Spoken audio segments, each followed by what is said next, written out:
दोस्तों वीडियो बहुत बड़ा हो गया है क्योंकि इस वीडियो पे मैंने रामायण के 12 या उससे ज़्यादा चैप्टर पढ़े हैं, बात किया है। अगर आप पूरा वीडियो नहीं देखना चाहते, चैप्टर हिसाब से पढ़ना चाहते हैं, तो इस वीडियो के नीचे डिस्क्रिप्शन में मैंने सारे चैप्टर लिख दिए हैं और वो चैप्टर वीडियो में कहाँ से शुरू हो रहा है वो टाइम स्टैम्प भी दे दिया है। आप किसी एक टाइम या टाइम स्टैम्प पे क्लिक करेंगे तो वीडियो वहीं से शुरू होगा जहाँ से आप देखना चाहते हैं। अगर आप वीडियो को सब्सक्राइब नहीं किए हैं तो इस वीडियो के नीचे लाल रंग का सब्सक्राइब बटन है, उसको दबा के साइड में जो बेल आइकन है उसको ऑल कर दीजिएगा। और अगर आप पिछले सारे वीडियो देखना चाहते हैं या शुरुआत से देखना चाहते हैं तो इस वीडियो के नीचे चैनल के नेम पे आप पिक्चर पे क्लिक करके वीडियो या प्लेलिस्ट में जा करके शुरुआत से देख सकते हैं रामायण महाभारत पुराण। तो चलिए शुरू करते हैं। पहला चैप्टर है लक्ष्मण का। हनुमान जी से श्री राम के वन में आने और सीता जी के हर जाने का वृत्तांत बताना तथा इस कार्य में सुग्रीव के सहयोग की इच्छा प्रकट करना। हनुमान जी का उन्हें आश्वासन देकर उन दोनों भाइयों को अपने साथ ले जाना। पिछले वीडियो पे हमने राम और हनुमान जी का पहला मुलाकात कहाँ हुआ था वो पढ़ा था।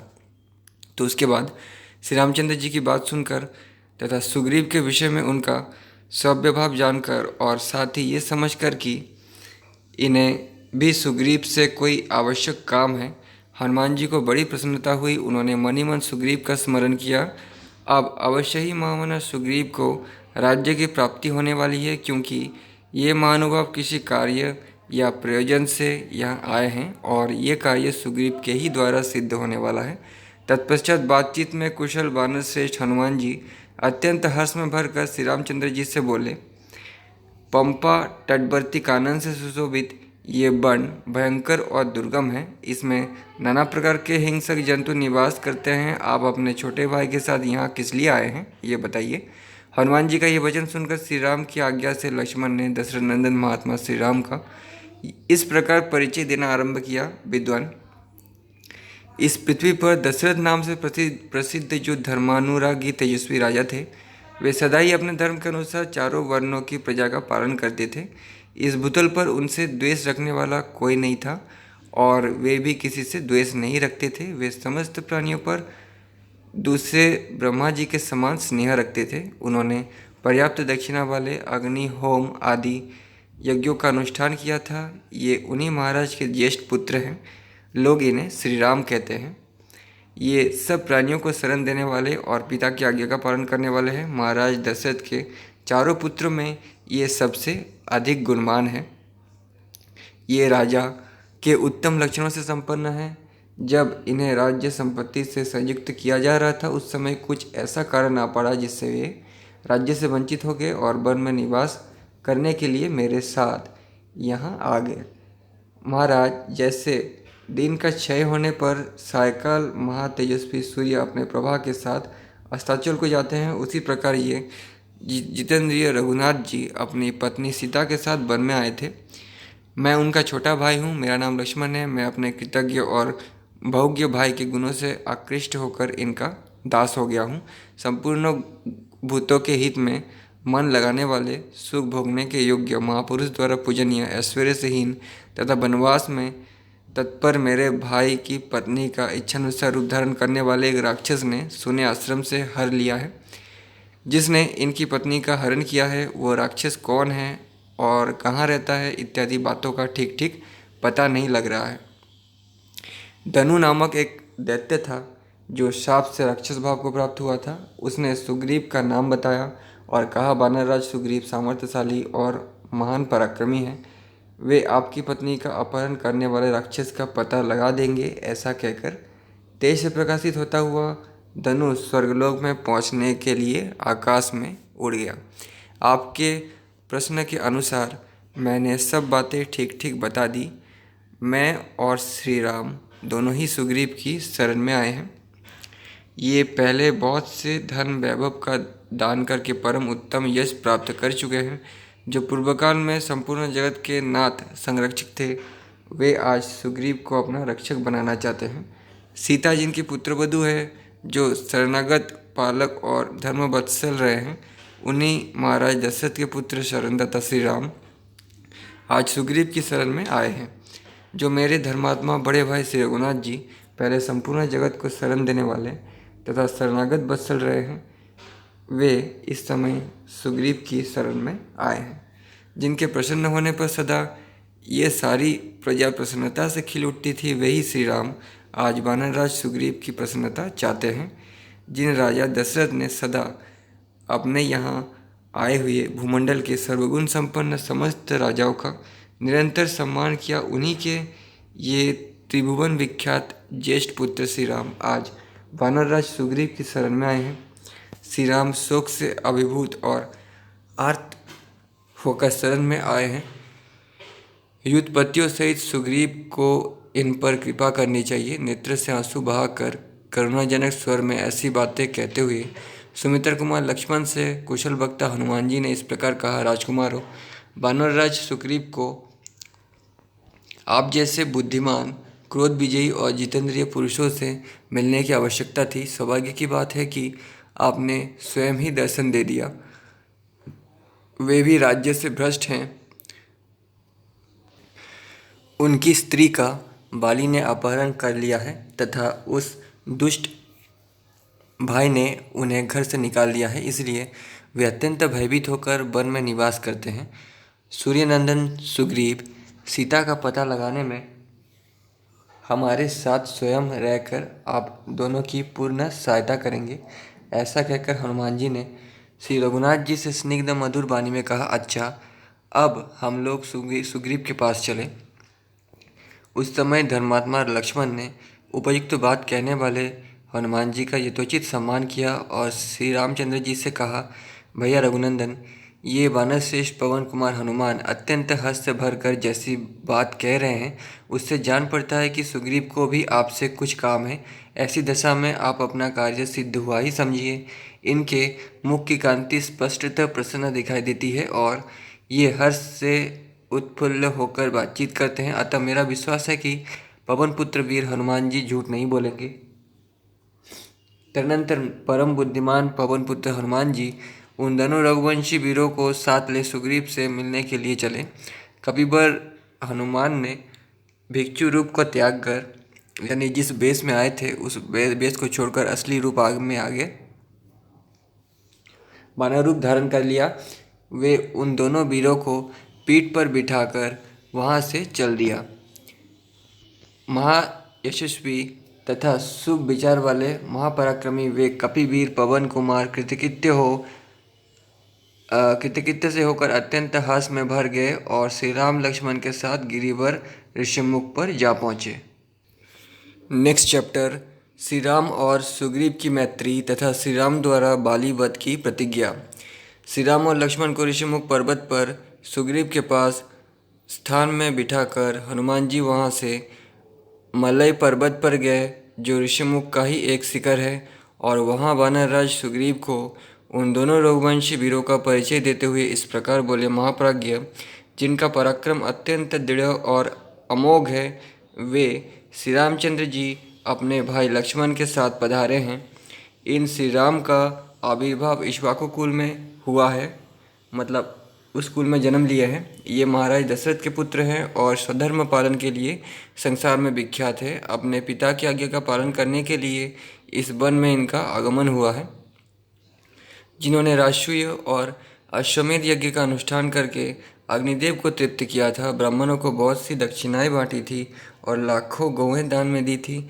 जिन्होंने सत्यभाषण पूर्वक तप के द्वारा वसुधा का पालन किया था, उन्हीं महाराज दशरथ के पुत्र ये श्री राम पिता द्वारा अपनी पत्नी कैकेयी के लिए दिए हुए वर का पालन करने के निमित्त इस वन में आए हैं। महात्मा श्री राम मुनियों की भांति नियम का पालन करते हुए दंडकारण्य में निवास करते थे। एक दिन रावण ने आकर इनके सुने आश्रम से इनकी पत्नी सीता का अपहरण कर लिया। उन्हीं की खोज में आपसे सहायता लेने के लिए ये आपकी शरण में आए हैं। ये दोनों भाई श्री राम और लक्ष्मण आपसे मित्रता करना चाहते हैं। आप चलकर इन्हें अपनाएं और इनका यथोचित सत्कार करें, क्योंकि ये दोनों ही वीर हम लोगों के लिए परम पूजनीय हैं। श्री हनुमान जी का ये वचन सुनकर वानरराज सुग्रीव स्वेच्छा से अत्यंत दर्शनीय रूप धारण करके श्री रघुनाथ जी के पास आए और बड़े प्रेम से बोले, प्रभु, आप धर्म के विषय में भली भांति सुशिक्षित, परम तपस्वी और सब पर दया करने वाले हैं। उस समय अगर किसी से पहली बार मिला जाता था तो तारीफ़ किया जाता था, उसे प्रसन्न किया जाता था।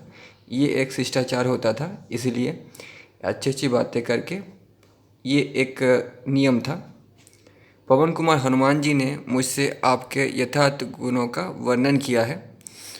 तो वही वो कह रहे हैं, भगवान मैं वानर हूँ और आप नर हैं, मतलब आप इंसान हैं।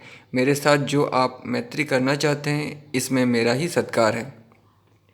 तो दोस्तों उस समय इंसानों के अलावा भी काफ़ी सारे प्रजातियां पाई जाती थी। राक्षस प्रजाति, वानर प्रजाति, जामवंत प्रजाति, यक्ष, गंधर्व, किन्नर, ये सब। और ये सब संस्कृत में बातें भी कर सकते थे। जटायु जाति के भी थे। और मुझे ही उत्तम लाभ प्राप्त हो रहा है। यदि मेरी मैत्री आपको पसंद हो तो मेरा ये हाथ फैला हुआ है, आप इसे अपने हाथ में ले लें और परस्पर मैत्री का अटूट संबंध बना रहे, इसके लिए स्थिर मर्यादा बांध दें। सुग्रीव का ये वचन सुनकर भगवान श्री राम का चित्त प्रसन्न हो गया। उन्होंने अपने हाथ से उनका हाथ पकड़कर दबाया और सौहार्द का आश्रय लिए बड़े हर्ष के साथ शोक पीड़ित सुग्रीव को छाती से लगा लिया। सुग्रीव के पास जाने से पूर्व हनुमान जी ने पुनः भिक्षु रूप धारण कर लिया था। श्री राम सुग्रीव की मैत्री के समय शत्रुदमन हनुमान जी ने भिक्षु रूप को त्याग कर अपना स्वाभाविक रूप धारण कर लिया और 2 लकड़ियों को रगड़कर आग पैदा की। तत्पश्चात उस अग्नि को प्रज्वलित करके उन्होंने फूलों द्वारा अग्निदेव का सादर पूजन किया। फिर एकाग्रचित हो श्री राम और सुग्रीव के बीच में साक्षी के रूप में उस अग्नि को प्रसन्नतापूर्वक स्थापित कर दिया। इसके बाद सुग्रीव और श्री रामचंद्र जी ने उस प्रज्वलित अग्नि की प्रदक्षिणा की और दोनों एक दूसरे के मित्र बन गए। इससे उन वानरराज तथा श्री रघुनाथ जी दोनों के हृदय में बड़ी प्रसन्नता हुई। वे एक दूसरे की ओर देखते हुए तृप्त नहीं होते थे। उस समय सुग्रीव ने श्री रामचंद्र जी से प्रसन्नतापूर्वक कहा, आप मेरे प्रिय मित्र हैं, आज से हम दोनों का दुख और सुख एक है। यह कहकर सुग्रीव ने अधिक पत्ते और फूलों वाली साल वृक्ष की एक शाखा तोड़ी और उसे बिछाकर वे श्री रामचंद्र जी के साथ उस पर बैठ गए। तदनंतर पवन पुत्र हनुमान जी ने अत्यंत प्रसन्न हो चंदन वृक्ष की एक डाली जिसमें बहुत से फूल लगे हुए थे उसे तोड़कर लक्ष्मण को बैठने के लिए दी। इसके बाद हर्ष में भरे हुए सुग्रीव ने, जिनके नेत्र हर्ष से खिल उठे थे, उस समय भगवान श्री राम से स्निग्ध मधुर वाणी में कहा, श्री राम मैं घर से निकाल दिया गया हूँ और भय से पीड़ित होकर यहाँ विचरता हूँ।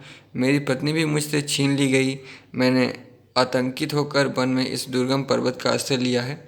रघुनंदन मेरे बड़े भाई बाली ने मुझे घर से निकालकर मेरे साथ बैर बांध लिया है। उसी के त्रास और भय से उद्यंतचित्त होकर मैं इस वन में निवास करता हूँ। महाभाग बाली के भय से पीड़ित हुए मुझ सेवक को आप अभिदान दीजिए। काकुत्सो आप ऐसा करना चाहिए, आपको ऐसा करना चाहिए जिससे मेरे लिए किसी प्रकार का भय न हो रह जाए। सुग्रीव का ऐसा कहने पर धर्म के ज्ञाता धर्मबष्टल कुकुत्सकुल भूषण तेजस्वी श्री राम ने हंसते हुए वहाँ सुग्रीव को इस प्रकार उत्तर दिया, महाकपे मुझे मालूम है कि मित्र अपकार रूपी फल देने वाला होता है, उपकार रूपी फल देने वाला होता है। मैं तुम्हारी पत्नी का अपहरण करने वाले बाली का वध कर दूंगा। मेरे तुनीर में संग्रहित हुए ये सूर्य तुल्य तेजस्वी बाण अमोघ है, इनका वार खाली नहीं जाता। तो पत्नी के अपहरण का दुख श्री राम जी समझ सकते हैं, इसलिए वो भी दुख जता रहे हैं। ये बड़े वेगशाली हैं, इनमें कंक पक्षी के परों के पंख लगे हुए हैं जिनसे ये आच्छादित है। इनके अग्रभाग बड़े तीखे हैं और गांठें भी सीधी है। ये रोष में भरे हुए सर्पों के समान छूटते हैं और इंद्र के वज्र की भांति भयंकर चोट करते हैं। उस दुराचारी बाली पर मेरे ये बाण अवश्य गिरेंगे। आज देखना मैं अपने विषधर सर्प के समान तीखे बाणों से मारकर बाली को पृथ्वी पर गिरा दूंगा। वो इंद्र के वज्र से टूट फूट कर गिरे हुए पर्वत के समान दिखाई देगा।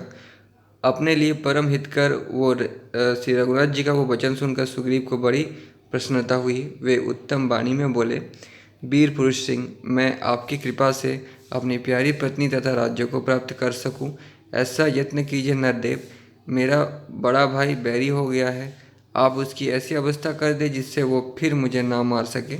सुग्रीव व श्री राम की इस प्रेम पूर्ण मैत्री के प्रसंग में सीता के प्रफुल्ल कमल जैसे, कपिराज सुग्रीव के सुवर्ण जैसे तथा निशाचरों के प्रज्वलित अग्नि जैसे बाह्य नेत्र एक साथ ही फड़कने लगे।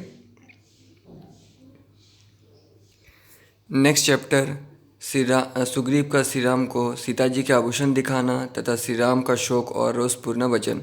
सुग्रीव ने पुनः प्रसन्नतापूर्वक रघुकुल नंदन श्री रामचंद्र जी से कहा, श्री राम, मेरे मंत्रियों में श्रेष्ठ सचिव ये हनुमान जी आपके विषय में ये सारा वृत्तांत बता चुके हैं। इसके कारण आपको इस निर्जन वन में आना पड़ा है। जिसके कारण आपको इस निर्जन वन में आना पड़ा है वो कारण हनुमान जी ने मुझे बताया। ये कहने का मतलब है, अपने भाई लक्ष्मण के साथ जब आप वन में निवास करते थे उस समय राक्षस रावण ने आपकी पत्नी मिथिलेश कुमारी जनक नंदिनी सीता को हर लिया। उस बेला में आप उनसे अलग थे और बुद्धिमान लक्ष्मण भी उन्हें अकेली छोड़कर चले गए थे। राक्षस इसी अवसर की प्रतीक्षा में था। उसने गिद्ध जटायु का वध करके रोते हुए सीता का अपहरण किया है। इस प्रकार उस राक्षस ने आपको पत्नी वियोग के कष्ट में डाल दिया है, परंतु इस पत्नी वियोग के दुख से आप शीघ्र ही मुक्त हो जाएंगे। मैं राक्षस द्वारा हरी गई वेदवाणी के समान आपकी पत्नी को वापस ला दूंगा। शत्रुदमन श्री राम, आपकी भार्या सीता पाताल में हो या आकाश में, मैं उसे ढूंढ लाकर आपकी सेवा में समर्पित कर दूंगा। रघुनंदन, आप मेरी इस बात को सत्य माने। महाबाहु, आपकी पत्नी जहर मिलाए हुए भोजन की भांति दूसरे के लिए असह्य है। इंद्र सहित संपूर्ण देवता और असुर भी उन्हें पचा नहीं सकते। आप शोक त्याग दीजिए, मैं आपकी प्राण वल्लभा को अवश्य ला दूंगा। एक दिन मैंने देखा, भयंकर कर्म करने वाला कोई राक्षस किसी स्त्री को लिए जा रहा है। मैं अनुमान से समझता हूँ वे मिथिलेश कुमारी ही रही होंगी। इसमें संशय नहीं है, क्योंकि वे टूटे हुए स्वर में हा राम हा लक्ष्मण पुकारती हुई रो रही थी तथा रावण की गोद में नागिन की भांति छटपटाती हुई प्रकाशित हो रही थी। 4 मंत्रियों सहित 5वां मैं इस शैल शिखर पर बैठा हुआ था। मुझे देखकर देवी सीता ने अपनी चादर और कई सुंदर आभूषण ऊपर से गिरा दिए। रघुनंदन, वे सब वस्तुएं हम लोगों ने लेकर रख ली। मैं अभी उन्हें लाता हूँ, आप उन्हें पहचान सकते हैं। तब श्री राम ने यह प्रिय संवाद सुनाने वाले सुग्रीव से कहा, सखे शीघ्र ले आओ, क्यों विलंब करते हो। उनके ऐसा कहने पर सुग्रीव शीघ्र ही श्री रामचंद्र जी का प्रिय करने की इच्छा से पर्वत की एक गहन गुफा में गए और चादर तथा वे आभूषण लेकर निकल आए। बाहर आकर वानरराज ने, लीजिए ये देखिए, ऐसा कहकर श्री राम को वे सारे आभूषण दिखाए। उन वस्त्र और सुंदर आभूषणों को लेकर श्री रामचंद्र जी कुआसे से ढके हुए चंद्रमा की भांति आंसुओं से अवरुद्ध हो गए, मतलब रोने लगे। सीता के स्नेहवश बहते हुए आंसुओं से उनका मुख और वक्षस्थल भीगने लगा। वे हा प्रिय ऐसा कहकर रोने लगे और धैर्य छोड़कर पृथ्वी पर गिर पड़े।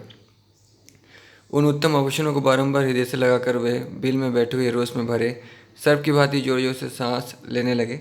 उनके आंसुओं का बेग रुकता ही नहीं था। अपने पास खड़े हुए सुमित्र कुमार लक्ष्मण की ओर देखकर श्री राम दीन भाव से विलाप करते हुए बोले, मतलब रोते हुए बोले, लक्ष्मण देखो, राक्षस के द्वारा हरी जाती हुई विद्या नंदिनी सीता ने ये चादर और ये गहने अपने शरीर से उतारकर पृथ्वी पर डाल दिए थे। निशाचर के द्वारा अपहृत रोती हुई सीता के द्वारा त्यागे गए ये आभूषण निश्चय ही घास वाली भूमि पर गिरे होंगे, क्योंकि इनका रूप जो कतवा दिखाई देता है ये टूटे फूटे नहीं है। श्री राम के ऐसा कहने पर लक्ष्मण बोले, भैया, मैं इन बाजूबंदों को तो नहीं जानता और ना इन कुंडलों को ही समझ पाता हूँ कि किसके हैं, परंतु प्रतिदिन भाभी के चरणों में प्रणाम करने के कारण मैं इन दोनों नुपुरों को अवश्य पहचानता हूँ। तो मतलब लक्ष्मण जी सीता के पैरों से ऊपर कभी देखा ही नहीं, और यही लक्ष्मण को सीता जी ने गाली दिया था। खैर, उसके बारे में मैंने पहले वीडियो बनाया है। तब रघुनाथ जी सुग्रीव से इस प्रकार बोले, सुग्रीव, तुमने तो देखा है वो भयंकर रूपधारी राक्षस मेरी प्राण प्यारी सीता को किस दिशा की ओर ले गया है, ये बताओ। मुझे महान संकट देने वाला वो राक्षस कहाँ रहता है। मैं केवल उसी के अपराध के कारण समस्त राक्षसों का विनाश कर डालूंगा। उस राक्षस ने मैथिली का अपहरण करके मेरा रोष बढ़ाकर निश्चय ही अपने जीवन का अंत करने के लिए मौत का दरवाज़ा खोल दिया है। वानर राज, जिस निशाचर ने मुझे धोखे में डालकर मेरा अपमान करके मेरी प्रियतमा का वन से अपहरण किया है, वो मेरा घोर शत्रु है। तुम उसका पता बताओ, मैं अभी उसे यमराज के पास पहुंचा देता हूँ। नेक्स्ट चैप्टर सुग्रीव का श्री राम को समझाना तथा श्री राम का सुग्रीव को उनकी कार्य सिद्धि का विश्वास दिलाना। श्री राम ने शोक से पीड़ित होकर जब ऐसी बात कही, तब वानरराज सुग्रीव की आंखों में आंसू भर आए और ये हाथ जोड़कर अश्रुगदगद कंठ से इस प्रकार बोले, प्रभु, नीच कुल में उत्पन्न हुए उस पापात्मा राक्षस का गुप्त निवास स्थान कहाँ है? उसमें कितनी शक्ति है? उसका पराक्रम कैसा है? अथवा वो किस वंश का है? इन सब बातों को मैं सर्वथा नहीं जानता, परंतु आपके सामने सच्ची प्रतिज्ञा करके कहता हूँ कि मैं ऐसा यत्न करूँगा जिससे मिथिलेश कुमारी सीता आपको मिल जाए। इससे शत्रुघ्न वीर, आप शोक का त्याग करें। मैं आपके संतोष के लिए सैनिकों सहित रावण का वध करके अपना ऐसा पुरुषार्थ प्रकट करूँगा जिससे आप शीघ्र ही प्रसन्न हो जाएंगे। इस तरह मन में व्याकुलता लाना व्यर्थ है। आपके हृदय में स्वाभाविक रूप से जो धैर्य है उसका स्मरण कीजिए। इस तरह बुद्धि और विचार को हल्का बना देना, उसकी सहज गंभीरता को खो देना आप जैसे महापुरुषों के लिए उचित नहीं है।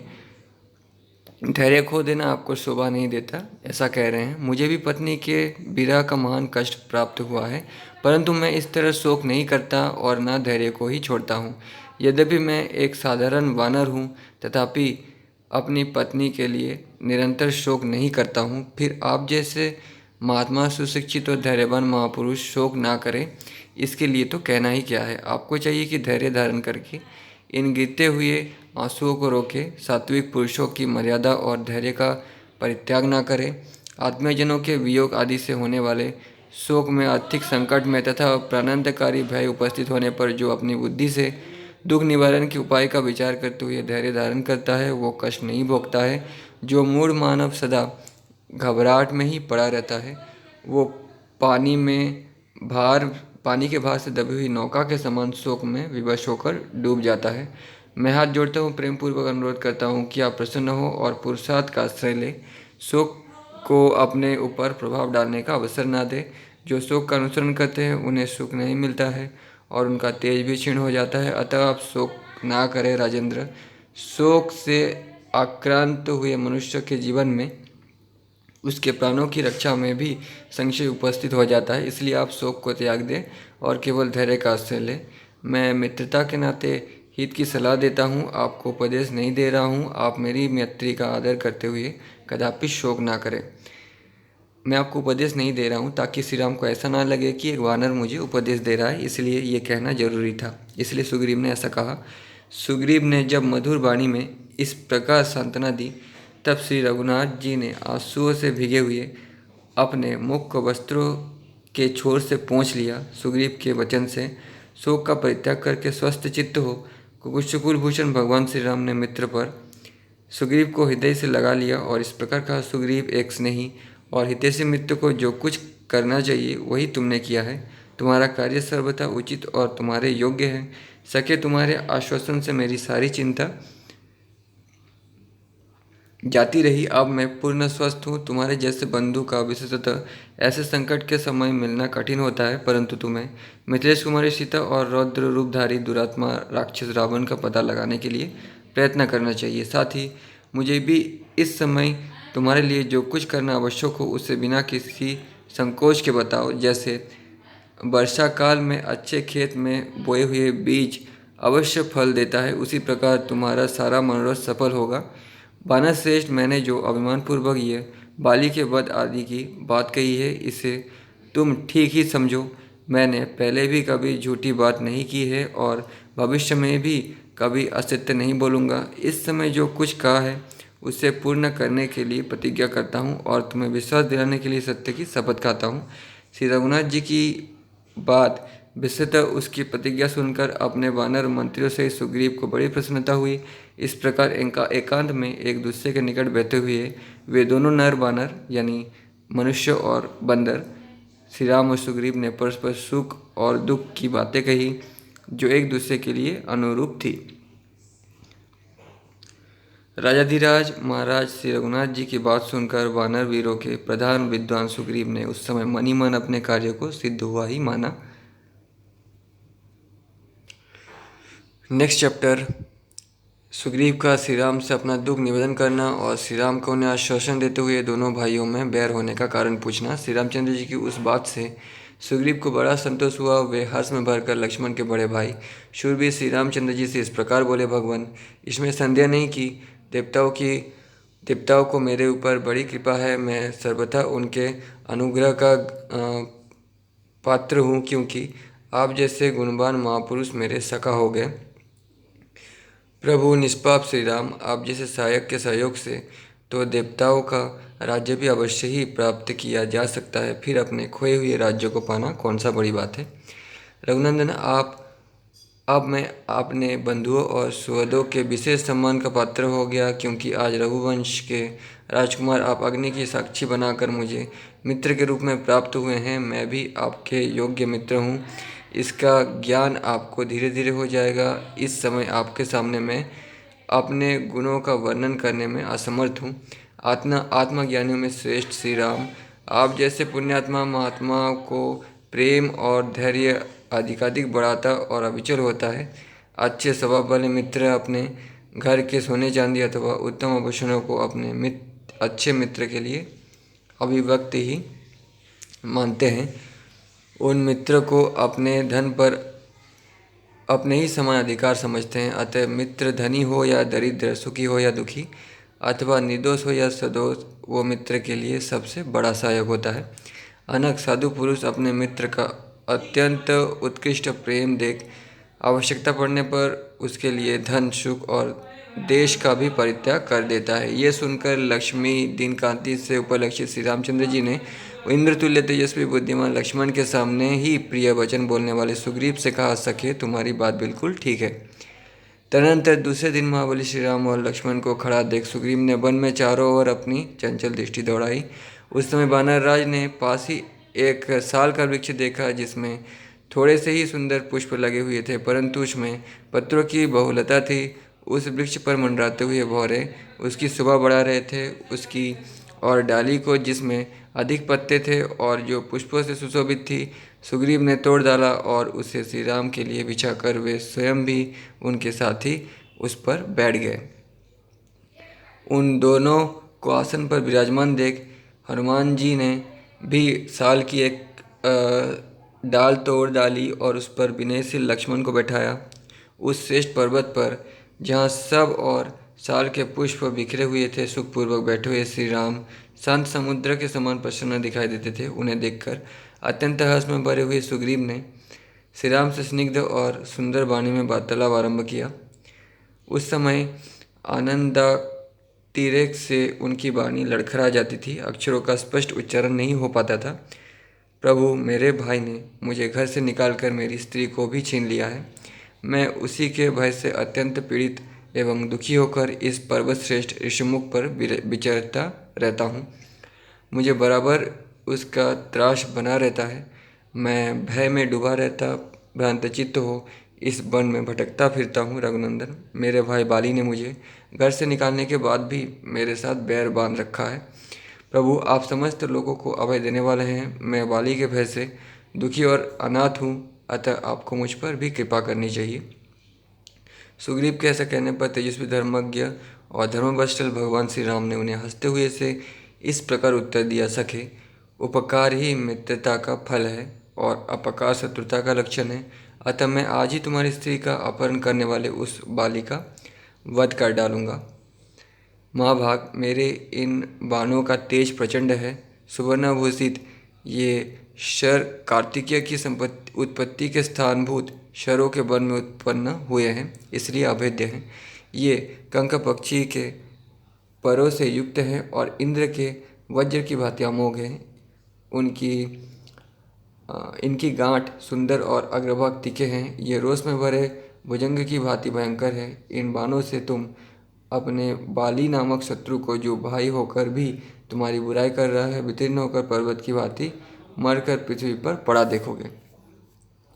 श्री रघुनाथ जी की ये बात सुनकर वानर सेनापति सुग्रीव को अनुपम प्रसन्नता प्राप्त हुई और वे उन्हें बारंबार साधुवाद देते हुए बोले, श्री राम, मैं शोक से पीड़ित हूँ और आप शोकाकुल प्राणियों की परम गति है।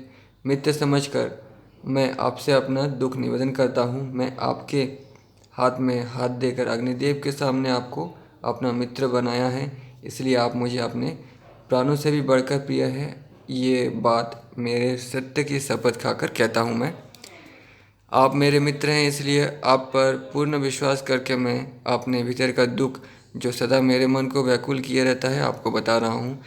इतनी बात कहते कहते सुग्रीव के नेत्रों में आंसू भर आए। उनकी वाणी अश्रु गदगद हो गई, इसलिए वे उच्च स्वर से बोलने में समर्थ ना हो सके। तत्पश्चात सुग्रीव ने सहसा बढ़े हुए नदी के वेग के समान उमड़े हुए आंसुओं के वेग को श्री राम के समीप धैर्यपूर्वक रोका। आंसुओं को रोककर अपने दोनों सुंदर नेत्रों को पोंछने के पश्चात तेजस्वी सुग्रीव पुनः लंबी सांस खींचकर श्री रघुनाथ जी से बोले, श्री राम, पहले की बात है, बलिष्ठ बाली ने कटु वचन सुनाकर बलपूर्वक मेरा तिरस्कार किया और अपने राज्य से नीचे उतार दिया। इतना ही नहीं, मेरी स्त्री को भी, जो मुझे प्राणों से भी अधिक प्रिय है, उसने छीन लिया और जितने मेरे सुहृद थे उन सबको कैद में डाल दिया। रघुनंदन, इसके बाद भी वो दुरात्मा बाली मेरे विनाश के लिए यत्न करता रहता है। उसके भेजे हुए बहुत से वानरों का मैं वध कर चुका हूँ। रघुनाथ जी, आपको भी देखकर मेरे मन में ऐसा ही संदेह हुआ है, इसलिए डर जाने के कारण मैं पहले आपके पास ना आ सका, क्योंकि भय का अवसर होने पर या आने पर प्राय सभी डर जाते हैं। केवल ये हनुमान आदि वानर ही मेरे सहायक हैं, अतएव महान संकट में पड़कर भी मैं अब तक प्राण धारण करता हूँ। इन लोगों का मुझ पर स्नेह है, अतः ये सभी वानर सब ओर से सदा मेरी रक्षा करते रहते हैं। जहाँ जाना होता है वहाँ साथ साथ जाते हैं, और जब कहीं भी ठहर जाता हूँ वहाँ ये नित्य मेरे साथ रहते हैं। रघुनंदन, ये मैंने संक्षेप में अपनी हालत बतलाई है, आपके सामने विस्तार पूर्वक कहने से क्या लाभ। बाली मेरा ज्येष्ठ भाई है, फिर भी इस समय मेरा शत्रु हो गया है। उसका पराक्रम सर्वत्र विख्यात है। इस समय जो मेरा दुख है वो उसका नाश होने पर ही मिट सकता है। मेरा दुख और जीवन उसके विनाश पर ही निर्भर है। यद्यपि बाली मेरा भाई है तो भी श्री राम यही मेरे शोक के नाश का उपाय है। मैंने शोक से पीड़ित होने के कारण आपसे यह बात निवेदन की है, क्योंकि मित्र दुख में हो या सुख में वो अपने मित्र की सदा ही सहायता करता है। ये सुनकर श्री राम ने सुग्रीव से कहा, तुम दोनों भाइयों में बैर पड़ने का क्या कारण है, ये मैं ठीक ठीक सुनना चाहता हूँ। वानरराज, तुम लोगों की शत्रुता का कारण सुनकर तुम दोनों की प्रबलता और निर्बलता का निश्चय करके फिर तत्काल ही तुम्हें सुखी बनाने वाला उपाय करूँगा। जैसे वर्षा काल में नदी आदि का वेग बहुत बढ़ जाता है, उसी प्रकार तुम्हारे अपमानित होने की बात सुनकर मेरा रोष प्रबल बढ़ता जा रहा है और मेरे हृदय को कंपित किए देता है। मेरे धनुष चढ़ाने के पहले ही तुम अपनी सब बातें प्रसन्नतापूर्वक कह डालो, क्योंकि जो ही मैंने बाण छोड़ा तुम्हारा शत्रु तत्काल ही काल के गाल में चला जाएगा। महात्मा श्री रामचंद्र जी के ऐसा कहने पर सुग्रीव को अपने चारों वानरों के साथ अपार हर्ष हुआ। तदनंतर सुग्रीव के मुख पर प्रसन्नता छा गई और उन्होंने श्री राम को बाली के साथ बैर होने का यथार्थ कारण बताना आरंभ किया। उसके बाद नेक्स्ट चैप्टर सुग्रीव का श्री रामचंद्र जी को बाली के साथ अपने बैर होने का कारण डिटेल में बताना। रघुनंदन, बाली मेरे बड़े भाई हैं, उनमें शत्रु का संहार करने की शक्ति है। मेरे पिता ऋक्षराजा उनको बहुत मानते थे। ऋक्षराजा उनके पिता के स्थान पर थे, लेकिन वो एक्चुअली में सूर्यपुत्र थे, सूर्य देव ने ही पैदा किया था। जैसे हनुमान जी केसरी के पुत्र थे, लेकिन पवन देवता ने पैदा किया था, उसी तरह बाली और सुग्रीव, बाली इंद्र के बेटे थे और सुग्रीव सूर्य के।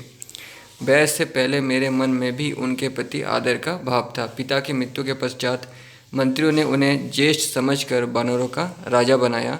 वे सबको बड़े प्रिय थे, इसलिए किष्किंधा के राज्य पर प्रतिष्ठित किया गया। वे पिता पितामहों के विशाल राज्य का शासन करने लगे और मैं हर समय विनीत भाव से दास की भांति उनकी सेवा में रहने लगा। उन दिनों मायावी नामक एक तेजस्वी दानव रहता था, जो मैं दानव का पुत्र और दुदुम्बी का बड़ा भाई था। उसके साथ बाली का स्त्री के कारण बहुत बड़ा बैर हो गया था। बाली की स्त्री के कारण एक दिन आधी रात के समय जब सब लोग सो गए, मायावी किष्किंधापुरी के दरवाजे पर आया और क्रोध से भरकर गरजने तथा बाली को युद्ध के लिए ललकारने लगा। उस समय मेरे भाई सो रहे थे। उस दानव का भैरवनाथ सुनकर उनकी नींद खुली। उनसे उस राक्षस की ललकार सही नहीं गई, अतः वे तत्काल वेगपूर्वक घर से निकले। जब वे क्रोध करके उस श्रेष्ठ असुर को मारने के लिए निकले, उस समय मैंने तथा अंतपुर की स्त्रियों ने पैर पकड़कर उन्हें जाने से रोका, परंतु महाबली बाली हम सबको हटाकर निकल पड़े। तब मैं भी स्नेहवश बाली के साथ ही बाहर निकला। उस असुर ने मेरे भाई को देखा तथा कुछ दूर पर खड़े हुए मेरे ऊपर भी उसकी दृष्टि पड़ी। फिर तो वो भय से थर्रा उठा और बड़े जोर से भागा। उसके भयभीत होकर भागने पर हम दोनों भाइयों ने बड़ी तेजी के साथ उसका पीछा किया। उस समय उदित हुए चंद्रमा ने हमारे मार्ग को भी प्रकाशित कर दिया था। आगे जाने पर धरती में एक बहुत बड़ा बिल था जो घास फूस से ढका हुआ था। उसमें प्रवेश करना अत्यंत कठिन था। वह असुर बड़े वेग से उस बिल में जा घुसा, यानी उस गुफा में चला गया। वहाँ पहुंचकर हम दोनों ठहर गए। शत्रु को बिल के अंदर घुसा देख बाली के क्रोध की सीमा नहीं रही। उसकी सारी इंद्रियां शुद्ध हो उठी और वे मुझसे इस प्रकार बोले, सुग्रीव, जब तक मैं इस बिल के भीतर प्रवेश करके युद्ध में शत्रु को मारता हूँ, तब तक तुम आज इसके दरवाजे पर सावधानी से खड़े रहो। ये बात सुनकर मैंने शत्रु को संताप देने वाले बाली से स्वयं भी साथ चलने के लिए प्रार्थना की, किंतु वे अपने चरणों की सौगंध दिलाकर अकेले ही बिल में घुसे। बिल के भीतर गए हुए उन्हें 1 साल से अधिक समय बीत गया और बिल के दरवाजे पर खड़े खड़े मेरा भी उतना ही समय निकल गया। जब इतने दिनों तक मुझे भाई का दर्शन नहीं हुआ, तब मैंने समझा कि मेरे भाई इस गुफा में ही कहीं खो गए। उस समय भातृस्नेह के कारण मेरा हृदय व्याकुल हो उठा। मेरे मन में उनके मारे जाने की शंका होने लगी। तदनंतर दीर्घकाल के पश्चात उस बिल से सहसा फैन सहित खून की धारा निकली। उसे देखकर मैं बहुत दुखी हो गया। इतने ही में गरजते हुए असुरों की आवाज़ भी मेरे कानों में पड़ी। युद्ध में लगे हुए मेरे बड़े भाई भी गर्जना कर रहे थे, किंतु उनकी आवाज़ मैं नहीं सुन सका। तो उनकी आवाज़ कैसे नहीं सुन सका? खैर, इन सब चिन्हों को देखकर बुद्धि द्वारा विचार करने पर मैं इस निश्चय पर पहुंचा कि मेरे बड़े भाई मारे गए। फिर तो उस गुफा के दरवाजे पर मैंने पर्वतों के समान एक पत्थर की चट्टान रख दी और उसे बंद करके भाई को जलांजलि दे शोक से व्याकुल हुआ मैं किष्किंधापुरी में लौट आया। सके यद्यपि मैं इस यथार्थ बात को छिपा रहा था, तथापि मंत्रियों ने यत्न करके सुन लिया। तब उन सब ने मिलकर मुझे राज्य पर अभिषिक्त कर दिया। रघुनंदन, मैं न्यायपूर्वक राज्य का संचालन करने लगा। इसी समय अपने शत्रुभूत उस दानव को मारकर वनराज बाली घर लौटे। लौटने पर मुझे राज्य पर अभिषिक्त हुआ देख उनकी आंखें क्रोध से लाल हो गई। मेरे मंत्रियों को उन्होंने कैद कर लिया और उन्हें कठोर बातें सुनाई। रघुवीर, यद्यपि मैं स्वयं भी उस पापी को कैद करने में समर्थ था, तो भी भाई के प्रति गुरुभाव होने के कारण मेरी बुद्धि में ऐसा विचार नहीं हुआ। इस प्रकार शत्रु का वध करके मेरे भाई ने उस समय नगर में प्रवेश किया। उन महात्मा का सम्मान करते हुए मैंने यथोचित रूप से उनके चरणों में मस्तक झुकाया, तो भी उन्होंने प्रसन्न चित्त से मुझे आशीर्वाद नहीं दिया। प्रभु, मैंने भाई के सामने झुककर अपने मस्तक के मुकुट से उनके दोनों चरणों का स्पर्श किया, तो भी क्रोध के कारण बाली मुझ पर प्रसन्न नहीं हुए। Next chapter. भाई के साथ बैर का कारण बताने के प्रसंग में सुग्रीव का बाली को मनाने और बाली द्वारा अपने निष्कासित होने का वृत्तांत सुनाना। सुग्रीव कहते हैं, तदनंतर क्रोध से आविष्ट तथा विक्षुब्ध होकर आए हुए अपने बड़े भाई को उनके हित की कामना से मैं पुनः प्रसन्न करने की चेष्टा करने लगा। मैंने कहा, अनाथ नंदन, सौभाग्य की बात है कि आप सकुशल लौट आए और वो शत्रु आपके हाथ से मारा गया। मैं आपके बिना अनाथ हो रहा था, अब एकमात्र आप ही मेरे अनाथ हैं। ये बहुत सी तालियों से युक्त तथा उदित हुए पूर्ण चंद्रमा के समान श्वेत छत्र में आपके मस्तक पर लगाता और चंबल डुलाता हूँ, आप इन्हें स्वीकार करें। महाराज, मैं बहुत दुखी होकर एक वर्ष तक उस बिल के दरवाजे पर खड़ा रहा। उसके बाद बिल के भीतर से खून की धारा निकली। द्वार पर वो रक्त देखकर मेरा हृदय शोक से उद्विग्न हो उठा और मेरी सारी इंद्रियां अत्यंत व्याकुल हो गईं। तब उस बिल के द्वार को एक पर्वत शिखर से ढककर मैं उस स्थान से हट गया और पुनः किष्किंधापुरी में चला आया। यहाँ विषादपूर्वक मुझे अकेला लौटा देख पुरवासियों और मंत्रियों ने ही इस राज्य पर मेरा अभिषेक कर दिया। मैंने स्वेच्छा से इस राज्य को नहीं ग्रहण किया है, अतः अज्ञातवश होने वाले मेरे इस अपराध को आप क्षमा करें। आप ही यहाँ के सम्माननीय राजा हैं और मैं सदा आपका पूर्ववत सेवक हूँ। आपके वियोग से ही राजा के पद पर मेरी यह नियुक्ति की गई। मंत्रियों, पूर्ववासियों और नगर सहित आपका ये सारा अकंटक राज्य मेरे पास धरोहर के रूप में रखा था। अब इसे मैं आपकी सेवा में लौटा रहा हूँ। शौभ्य शत्रुसूदन, आप मुझ पर क्रोध न करें। राजन, मैं इसके लिए मस्तक झुकाकर प्रार्थना करता हूँ और हाथ जोड़ता हूँ। मंत्री और पूर्ववासियों ने मिलकर जबरदस्ती मुझे इस राज्य पर बिठाया है, वो भी इसलिए कि राजा से रहित राज्य देखकर कोई शत्रु इसे जीतने की इच्छा से आक्रमण न कर बैठे। मैंने ये सारी बातें बड़े प्रेम से कही थी, किंतु उस बानर ने मुझे डांट कर कहा, तुझे धिक्कार है। यूं कहकर उसने मुझे और भी बहुत सी कठोर बातें सुनाई। तत्पश्चात उसने प्रजाजनों और सम्मान्य मंत्रियों को बुलाया और सुहृदों के बीच में मेरे प्रति अत्यंत निंदित वचन कहा। वो बोला, आप लोगों को मालूम होगा कि एक दिन रात में मेरे साथ युद्ध करने की इच्छा से मायावी नामक महान असुर यहाँ आया था। उसने क्रोध में भरकर पहले मुझे युद्ध के लिए ललकारा। उसकी वो ललकार सुनकर मैं राजभवन से निकल पड़ा। उस समय वो क्रूर स्वभाव वाला मेरा भाई भी तुरंत ही मेरे साथ पीछे पीछे आया। ये क्रूर स्वभाव वाला भाई, यद्यपि वो असुर बड़ा बलवान था, तथापि मुझे एक दूसरे के सहायक के साथ दिखते ही भयभीत होकर उस रात में भाग चला। हम दोनों भाइयों को आते देख वो बड़े बेग से दौड़ा और एक विशाल गुफा में घुस गया। उस अत्यंत भयंकर विशाल गुफा में उस असुर को घुसा हुआ जानकर मैंने अपने इस क्रूरदर्शी भाई से कहा, सुग्रीव, इस शत्रु को मारे बिना मैं यहाँ से किष्किंधापुरी को लौट चलने में असमर्थ हूँ। अतः जब तक मैं इस असुर को मारकर लौटता हूँ, तब तक तुम इस गुफा के दरवाजे पर रहकर मेरी प्रतीक्षा करो। ऐसा कहकर, और ये तो यहाँ खड़ा है ही, ऐसा विश्वास करके मैं उस अत्यंत दुर्गम गुफा के भीतर प्रविष्ट हुआ।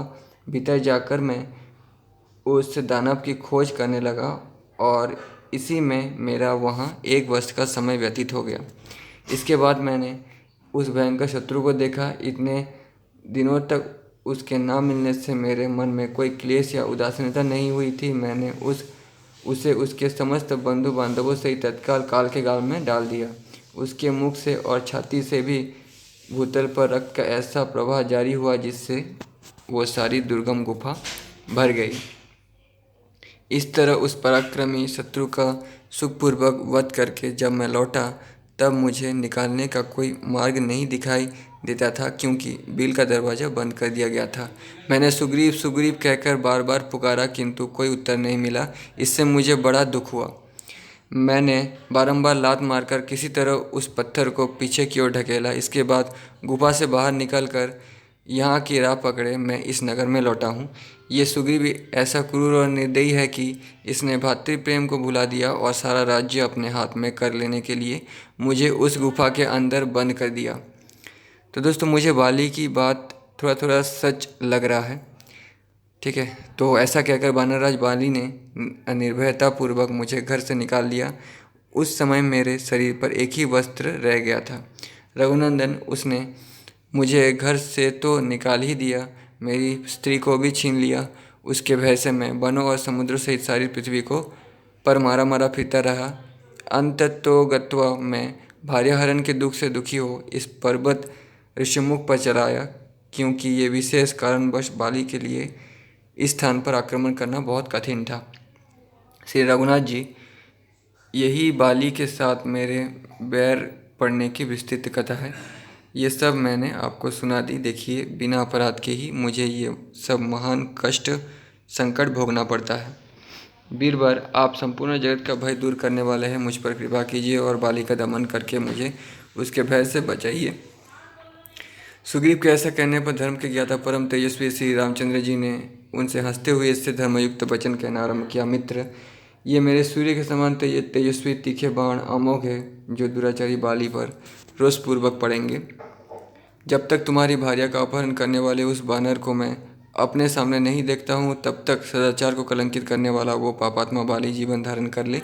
मैं अपने ही अनुमान से समझता हूँ कि तुम शोक के समुद्र में डूबे गए हो। मैं तुम्हारा उद्धार करूँगा। तुम अपनी पत्नी तथा विशाल राज्यों को भी अवश्य प्राप्त कर लोगे। श्री राम का ये वचन हर्ष और पुरुषार्थ को बढ़ाने वाला था। उसे सुनकर सुग्रीव को बड़ी प्रसन्नता हुई। फिर वे बहुत ही महत्वपूर्ण बात कहने लगे। नेक्स्ट चैप्टर, सुग्रीव के द्वारा बाली के पराक्रम का वर्णन। बाली का दुदुम्बी दैत्यों को मारकर उसकी लाश को मतंग वन में फेंकना, मतंग मुनि का बाली को शाप देना, श्री राम का दुदुम्बी के अस्थि समूह को दूर फेंकना और सुग्रीव का उनसे शाल भेदन के लिए आग्रह करना। श्री रामचंद्र जी का वचन हर्ष और पुरुषार्थ को बढ़ाने वाला था। उसे सुनकर सुग्रीव ने उनसे उनके प्रति अपना आदर प्रकट किया और श्री रघुनाथ जी की इस प्रकार प्रशंसा की। प्रभु, आपके बाण प्रज्वलित, तीक्ष्ण और मर्मभेदी हैं। यदि आप कुपित हो जाए तो इनके द्वारा प्रलय काल के सूर्य की भांति समस्त लोगों को भस्म कर सकते हैं, इसमें संशय नहीं है। परंतु बाली का जैसा पुरुषार्थ है, जो बल है और जैसा धैर्य है, वो सब एकाग्रचित होकर सुन लीजिए। उसके बाद जैसा उचित हो कीजिएगा। बाली सूर्योदय के पहले ही पश्चिम समुद्र से पूर्व समुद्र तक और दक्षिण सागर से उत्तर तक घूम आता है, फिर भी वो थकता नहीं है। मतलब इतना स्टेमिना है। पराक्रमी बाली पर्वतों की चोटियों पर चढ़कर बड़े बड़े शिखरों को बलपूर्वक उठा लेता है और ऊपर को उछालकर फिर उन्हें हाथों से थाम लेता है। वनों में नाना प्रकार के जो बहुत से सुदृढ़ वृक्ष थे, उन्हें अपने बल को प्रकट करते हुए बाली ने वेगपूर्वक तोड़ डाला है। पहले की बात है, एक दुदुम्बी नाम का असुर रहता था, जो भैंसे के रूप में दिखाई देता था। वो ऊंचाई में कैलाश पर्वत के समान जान पड़ता था। पराक्रमी दुदुम्बी अपने शरीर में 1000 हाथियों का बल रखता था। बल के घमंड में भरा हुआ वो विशालकाय दुष्टात्मा दानव अपने को मिले हुए वरदान से मोहित हो सरिताओं के स्वामी समुद्र के पास गया, जिसमें उत्ताल तरंगे उठ रही थी तथा जो रत्नों की निधि है, उस महान जल राशि से परिपूर्ण समुद्र को लांघकर उसे कुछ भी न समझकर दुदुम्बी ने उसके अधिष्ठाता देवताओं से कहा, मुझे अपने साथ युद्ध का अवसर दो। राजन, उस समय महान बलशाली धर्मात्मा समुद्र उस काल प्रेरित असुर से इस प्रकार बोला, युद्ध विशारद वीर, मैं तुम्हें युद्ध का अवसर देने तुम्हारे साथ युद्ध करने में असमर्थ हूँ। जो तुम्हें युद्ध प्रदान करेगा उसका नाम बताता हूँ, सुनो। विशाल वन में जो पर्वतों का राजा और भगवान शंकर का ससुर है, तपस्वी जनों का सबसे बड़ा आश्रय और संसार में हिमवान नाम से विख्यात है, जहाँ से जल के बड़े बड़े स्रोत प्रकट हुए हैं तथा जहाँ बहुत सी कंदराएं और झरने हैं, वो गिरिराज हिमालय ही तुम्हारे साथ युद्ध करने में समर्थ है। वो तुम्हें अनुपम प्रीति प्रदान कर सकता है। यह सुनकर असुर शिरोमणि दुदुम्बी समुद्र को डरा हुआ जान धनुष से छूटे हुए बाण की भांति तुरंत हिमालय के वन में जा पहुंचा और उस पर्वत की गजराजों के विशाल श्वेत शिलाओं को बारंबार भूमि पर फेंकने और गरजने लगा। तब श्वेत बादलों के समान आकार धारण किए सौम्य स्वभाव वाले हिमवान वहाँ प्रकट हुए। उनकी आकृति प्रसन्नता को बढ़ाने वाली थी। वे अपने ही शिखरों पर खड़े होकर बोले, धर्म वत्सल दुदुम्बी, तुम मुझे क्लेश ना दो। मैं युद्ध कर्म में कुशल नहीं हूँ। मैं तो केवल तपस्वी जनों का निवास स्थान हूँ, बुद्धिमान गिरिराज हिमालय की। ये बात सुनकर दुदुम्बी के नेत्र क्रोध से लाल हो गए और वो इस प्रकार बोला, यदि तुम युद्ध करने में असमर्थ हो अथवा मेरे भय से युद्ध की चेष्टा से विरत हो गए हो, तो मुझे उस वीर का नाम बताओ जो युद्ध की इच्छा रखने वाले मुझको अपने साथ युद्ध करने का अवसर दे। उसकी उस बात सुनकर बातचीत में कुशल धर्मात्मा हिमवान ने श्रेष्ठ असुर से, जिसके लिए पहले किसी ने किसी प्रतिद्वंदी योद्धा का नाम नहीं बताया था, क्रोधपूर्वक कहा, माँ पर गिरदानवराज, बाली नाम से प्रसिद्ध एक परम तेजस्वी और प्रतापी वानर है, जो देवराज इंद्र के पुत्र हैं और अनुपम शोभा से पूर्ण किष्किंधा नामक पुरी में निवास करते हैं। वे बड़े बुद्धिमान और युद्ध की कला में निपुण हैं। वे ही तुमसे जूझने में समर्थ हैं।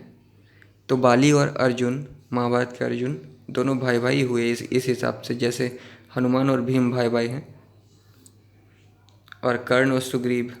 जैसे इंद्र ने नमुची को युद्ध का अवसर दिया था, उसी प्रकार बाली तुम्हें द्वंद्व युद्ध प्रदान कर सकते हैं।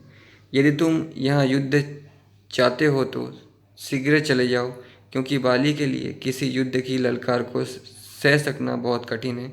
वे युद्ध कर्म में सदा शूरता प्रकट करने वाले हैं।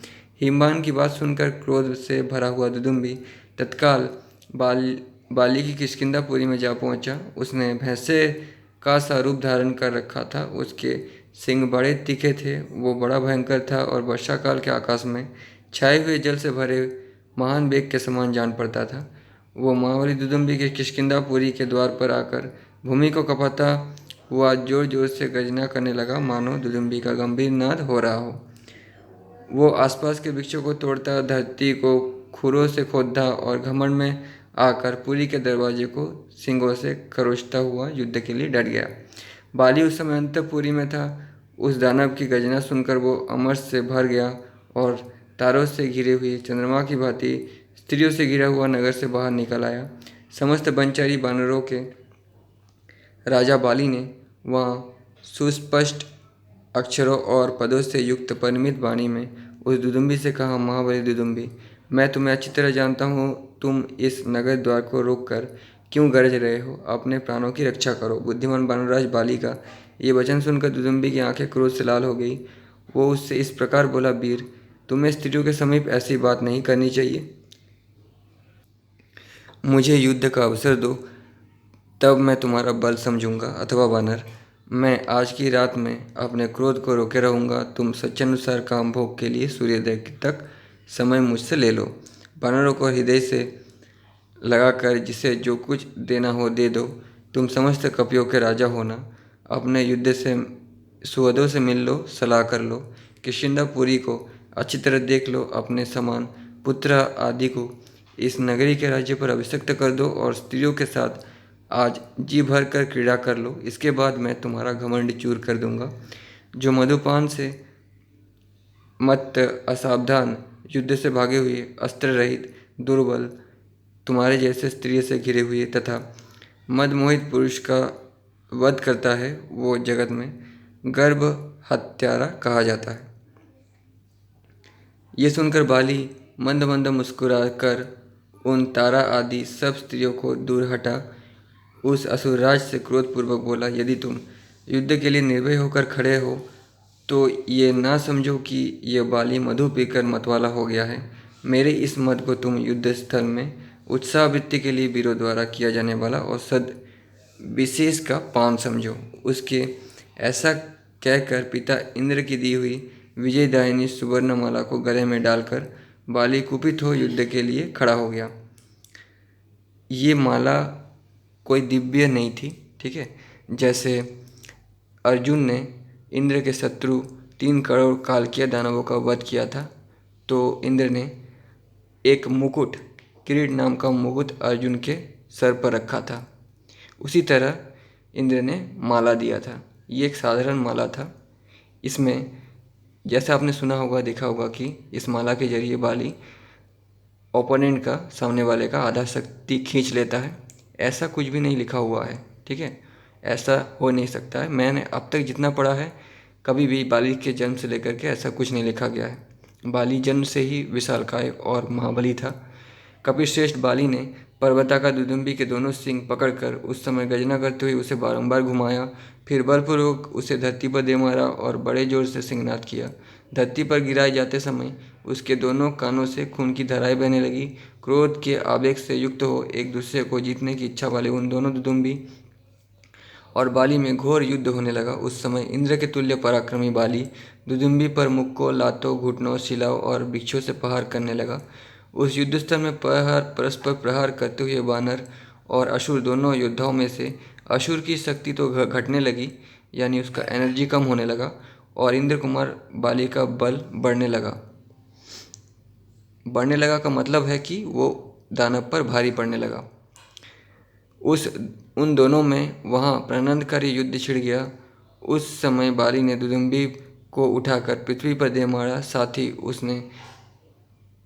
साथ ही अपने शरीर से उसको दबा दिया, जिससे दुदुम्बी पिस गया।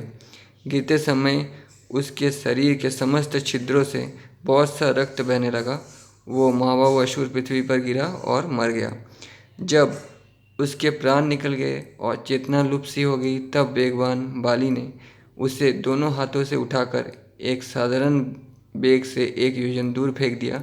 बेगपूर्वक फेंके गए उस असुर के मुख से निकली हुई रक्त की बहुत सी बूंदें हवा के साथ उड़कर मतंग मुनि के आश्रम में पड़ गई। महाभाग, वहाँ पड़े हुए उन रक्त बिंदुओं को देखकर मतंग मुनि कुपित हो उठे और इस विचार में पड़ गए कि ये कौन है जो यहाँ रक्त के छींटे डाल गया है। जिस दुष्ट ने सहसा मेरे शरीर से रक्त का स्पर्श करा दिया, वो दुष्टात्मा, दुर्बुद्धि, अजितात्मा और मूर्ख कौन है? ऐसा कहकर मुनिवर मतंग ने बाहर निकलकर देखा तो उन्हें एक पर्वताकार भैंसा पृथ्वी पर प्राणहीन होकर पड़ा दिखाई दिया। उन्होंने अपने तपोबल से ये जान लिया कि यह एक वानर की करतूत है, अतः उस लाश को फेंकने वाले वानर के प्रति उन्होंने बड़ा भारी शाप दिया, जिनसे खून के छींटे डालकर मेरे निवास स्थान इस वन को अपवित्र कर दिया है। वो आज से इस वन में प्रवेश ना करे। यदि इसमें प्रवेश करेगा तो उसका वध हो जाएगा। इस असुर के शरीर को इधर फेंक कर जिसने इन वृक्षों को तोड़ डाला है, वो दुदुम्बी यदि मेरे आश्रम के चारों ओर पूरे 1 योजन तक की भूमि में पैर रखेगा तो अवश्य ही अपने प्राणों से हाथ धो बैठेगा। उस बाली के जो कोई सचिव भी मेरे इस वन में रहते हो, उन्हें अब यहाँ का निवास त्याग देना चाहिए। वे मेरे आज्ञा सुनकर सुखपूर्वक यहाँ से चले जाए। यदि वे रहेंगे तो उन्हें भी निश्चय ही शाप दे दूँगा। मैंने अपने इस वन की सदा पुत्र की भांति रक्षा की है। जो इसके पत्र और अंकुर का विनाश तथा फल फूल का अभाव करने के लिए यहाँ रहेंगे, वे अवश्य शाप के भागी होंगे। आज का दिन उन सबके आने जाने या रहने की अंतिम अवधि है। आज भर के लिए मैं उन सबको छुट्टी दे देता हूँ। कल से जो कोई वानर यहाँ मेरी दृष्टि में पड़ जाएगा, वो कोई 1000 वर्षों के लिए पत्थर हो जाएगा। मुनि की इस वचन को सुनकर वे सभी वानर मतंग वन से निकल गए। उन्हें देखकर बाली ने पूछा, मतंग वन से निवास करने वाले आप सभी वानर मेरे पास क्यों चले आए? वनवासियों सब कुशल तो है ना? तब उन सभी वानरों ने सुवर्ण मालाधारी बाली से अपने आने का सब कारण बताया और जो बाली को शाप हुआ था उसे भी कह सुनाया। वानरों की कही हुई ये बात सुनकर बाली महर्षि मतंग के पास गया और हाथ जोड़कर क्षमा याचना करने लगा, किंतु महर्षि ने उसका आदर नहीं किया। वे चुपचाप अपने आश्रम में चले गए। इधर बाली शाप प्राप्त होने से भयभीत हो बहुत ही व्याकुल हो गया। नरेश्वर तब से उस शाप के भय से डरा हुआ बाली इस महान पर्वत ऋषिमुख के स्थान में ना तो कभी प्रवेश करना चाहता है और न इस पर्वत को देखना ही चाहता है। श्री राम, वहाँ उसका प्रवेश होना असंभव है। ये जानकर मैं अपने मंत्रियों के साथ इस महान वन में विषाद शून्य होकर विचरता हूँ। ये रहा दुदुम्बी की हड्डियों का ढेर, जो एक महान पर्वत शिखर के समान जान पड़ता है। बाली ने अपने बल के घमंड में आकर दुदुम्बी के शरीर को इतनी दूर फेंक दिया था। ये 7 साल के विशाल एवं मोटे वृक्ष हैं जो अनेक उत्तम शाखाओं से सुशोभित होते हैं। बाली इनमें से एक एक को बलपूर्वक हिलाकर पत्थरहीन कर सकता है। श्री राम, ये मैंने बाली के अनुपम पराक्रम को प्रकाशित किया है। नरेश्वर, आप उस बाली को समरांगन में कैसे मार सकेंगे? सुग्रीव के ऐसा कहने पर लक्ष्मण को बड़ी हंसी आई। वे हंसते हुए से बोले, कौन सा काम कर देने पर तुम्हें विश्वास होगा कि श्री रामचंद्र जी बाली का वध कर सकेंगे? तब सुग्रीव ने उनसे कहा, पूर्वकाल में बाली ने साल के इन 7 वृक्षों को एक एक करके कई बार बिंद डाला है, अतः श्री रामचंद्र जी भी यदि इनमें से किसी एक वृक्ष को एक ही बाण से छेड़ डालेंगे तो इनका पराक्रम देखकर मुझे बाली के मारे जाने का विश्वास हो जाएगा। लक्ष्मण, यदि इस महेश रूपधारी दुदुम्बी की हड्डियों को एक ही पैर से उठाकर बलपूर्वक 100 धनुष की दूरी तक फेंक सके तो भी मैं ये मान लूँगा कि इनके हाथ में बाली का वध हो सकता है। जिनके नेत्र प्रांत कुछ कुछ लाल थे, उन श्री राम से ऐसा कहकर सुग्रीव 2 घड़ी तक कुछ सोच विचार में पड़ गए। इसके बाद वे कुकुत्सुकुलभूषण श्री राम से फिर बोले, बाली शूरवीर है और स्वयं भी उसे अपने शौर्य पर अभिमान है। उसके बल और पुरुषार्थ विख्यात है। वो बलवान बानर अब तक के युद्ध में कभी पराजित नहीं हुआ है। इसके ऐसे ऐसे कर्म देखे जाते हैं जो देवताओं के लिए दुष्कर हैं और जिनका चिंतन करके भयभीत हो मैंने इस ऋषिमुख पर्वत की शरण ली है। वानरराज बाली को जितना दूसरे के लिए असंभव है, उस पर आक्रमण करना, उसका तिरस्कार भी नहीं किया जा सकता। ये शत्रु की ललकार को नहीं सह सकता वो। जब मैं उसके प्रभाव का चिंतन करता हूँ तब इस ऋषिमुख पर्वत को एक क्षण के लिए भी छोड़ नहीं पाता हूँ। ये हनुमान आदि मेरे श्रेष्ठ सचिव मुझ में अनुराग रखने वाले हैं। इनके साथ रहकर भी मैं इस विशाल वन में बाली से उद्विग्न और शंकित होकर ही विचरता हूँ। मित्र वत्सल, आप मुझे परम प्रेरणीय श्रेष्ठ मित्र मिल गए हैं। पुरुष सिंह, आप मेरे लिए हिमालय के समान हैं और मैं आपका आश्रय ले चुका हूँ, इसलिए अब मुझे निर्भय हो जाना चाहिए। किंतु रघुनंदन, मैं उस बलशाली दुष्ट भ्राता के बल पराक्रम को जानता हूँ और समरभूमि में आपका पराक्रम मैंने नहीं देखा है। प्रभु, अवश्य ही मैं बाली से आपकी तुलना नहीं करता, ना तो आपको डराता हूँ और ना आपका अपमान करता हूँ। बाली के भयानक कर्मों ने ही मेरे हृदय में कातरता उत्पन्न कर दी है। रघुनंदन, निश्चय ही आपकी वाणी मेरे लिए प्रमाणभूत है, विश्वसनीय है, किंतु क्योंकि आपका धैर्य और आपकी यह दिव्य आकृति आदि गुण राख से ढकी हुई आग के समान आपके उत्कृष्ट तेज को सूचित कर रहे हैं। महात्मा सुग्रीव की ये बात सुनकर भगवान श्री राम पहले तो मुस्कुराए, फिर उस बानर की बात का उत्तर देते हुए उनसे बोले, बानर, यदि तुम्हें इस समय पराक्रम के विषय में हम लोगों पर विश्वास नहीं होता तो युद्ध के समय हम तुम्हें उसका उत्तम विश्वास करा देंगे। ऐसा कहकर सुग्रीव को सांत्वना देते हुए लक्ष्मण के बड़े भाई महाबाहु बलवान श्री रघुनाथ जी ने खिलवाड़ में ही दुदुम्बी के शरीर को अपने पैर के अंगूठे से टांग लिया और उस असुर के उस सूखे हुए कंकाल को पैर के अंगूठे से ही 10 योजन दूर फेंक दिया। उसके शरीर को फेंका गया देख सुग्रीव ने लक्ष्मण और वानरों के सामने ही तपते हुए सूर्य के समान तेजस्वी वीर श्री रामचंद्र जी से पुनः ये अर्थ भरी बात कही सके, मेरा भाई बाली उस समय मदमत्त और युद्ध से थका हुआ था और दुदुम्बी का ये शरीर खून से भिगा हुआ, मांसयुक्त तथा नया था। इस दशा में उसने इस शरीर को पूर्व काल में दूर फेंका था, परंतु इस समय ये मांसहीन होने के कारण तिनके के समान हल्का हो गया है, खाली हड्डियां हैं और इनको श्री राम जी ने दूर फेंक दिया है। ये कोई बड़ी बात नहीं है, ऐसा कहना चाहते हैं सुग्रीव, और आपने हर्ष एवं उत्साह से युक्त होकर इसे फेंका है। अतः श्री राम, इस लाश को फेंकने पर भी ये नहीं माना जा सकता है कि आपका बल अधिक है या उसका, क्योंकि वो गीला था और ये सूखा है।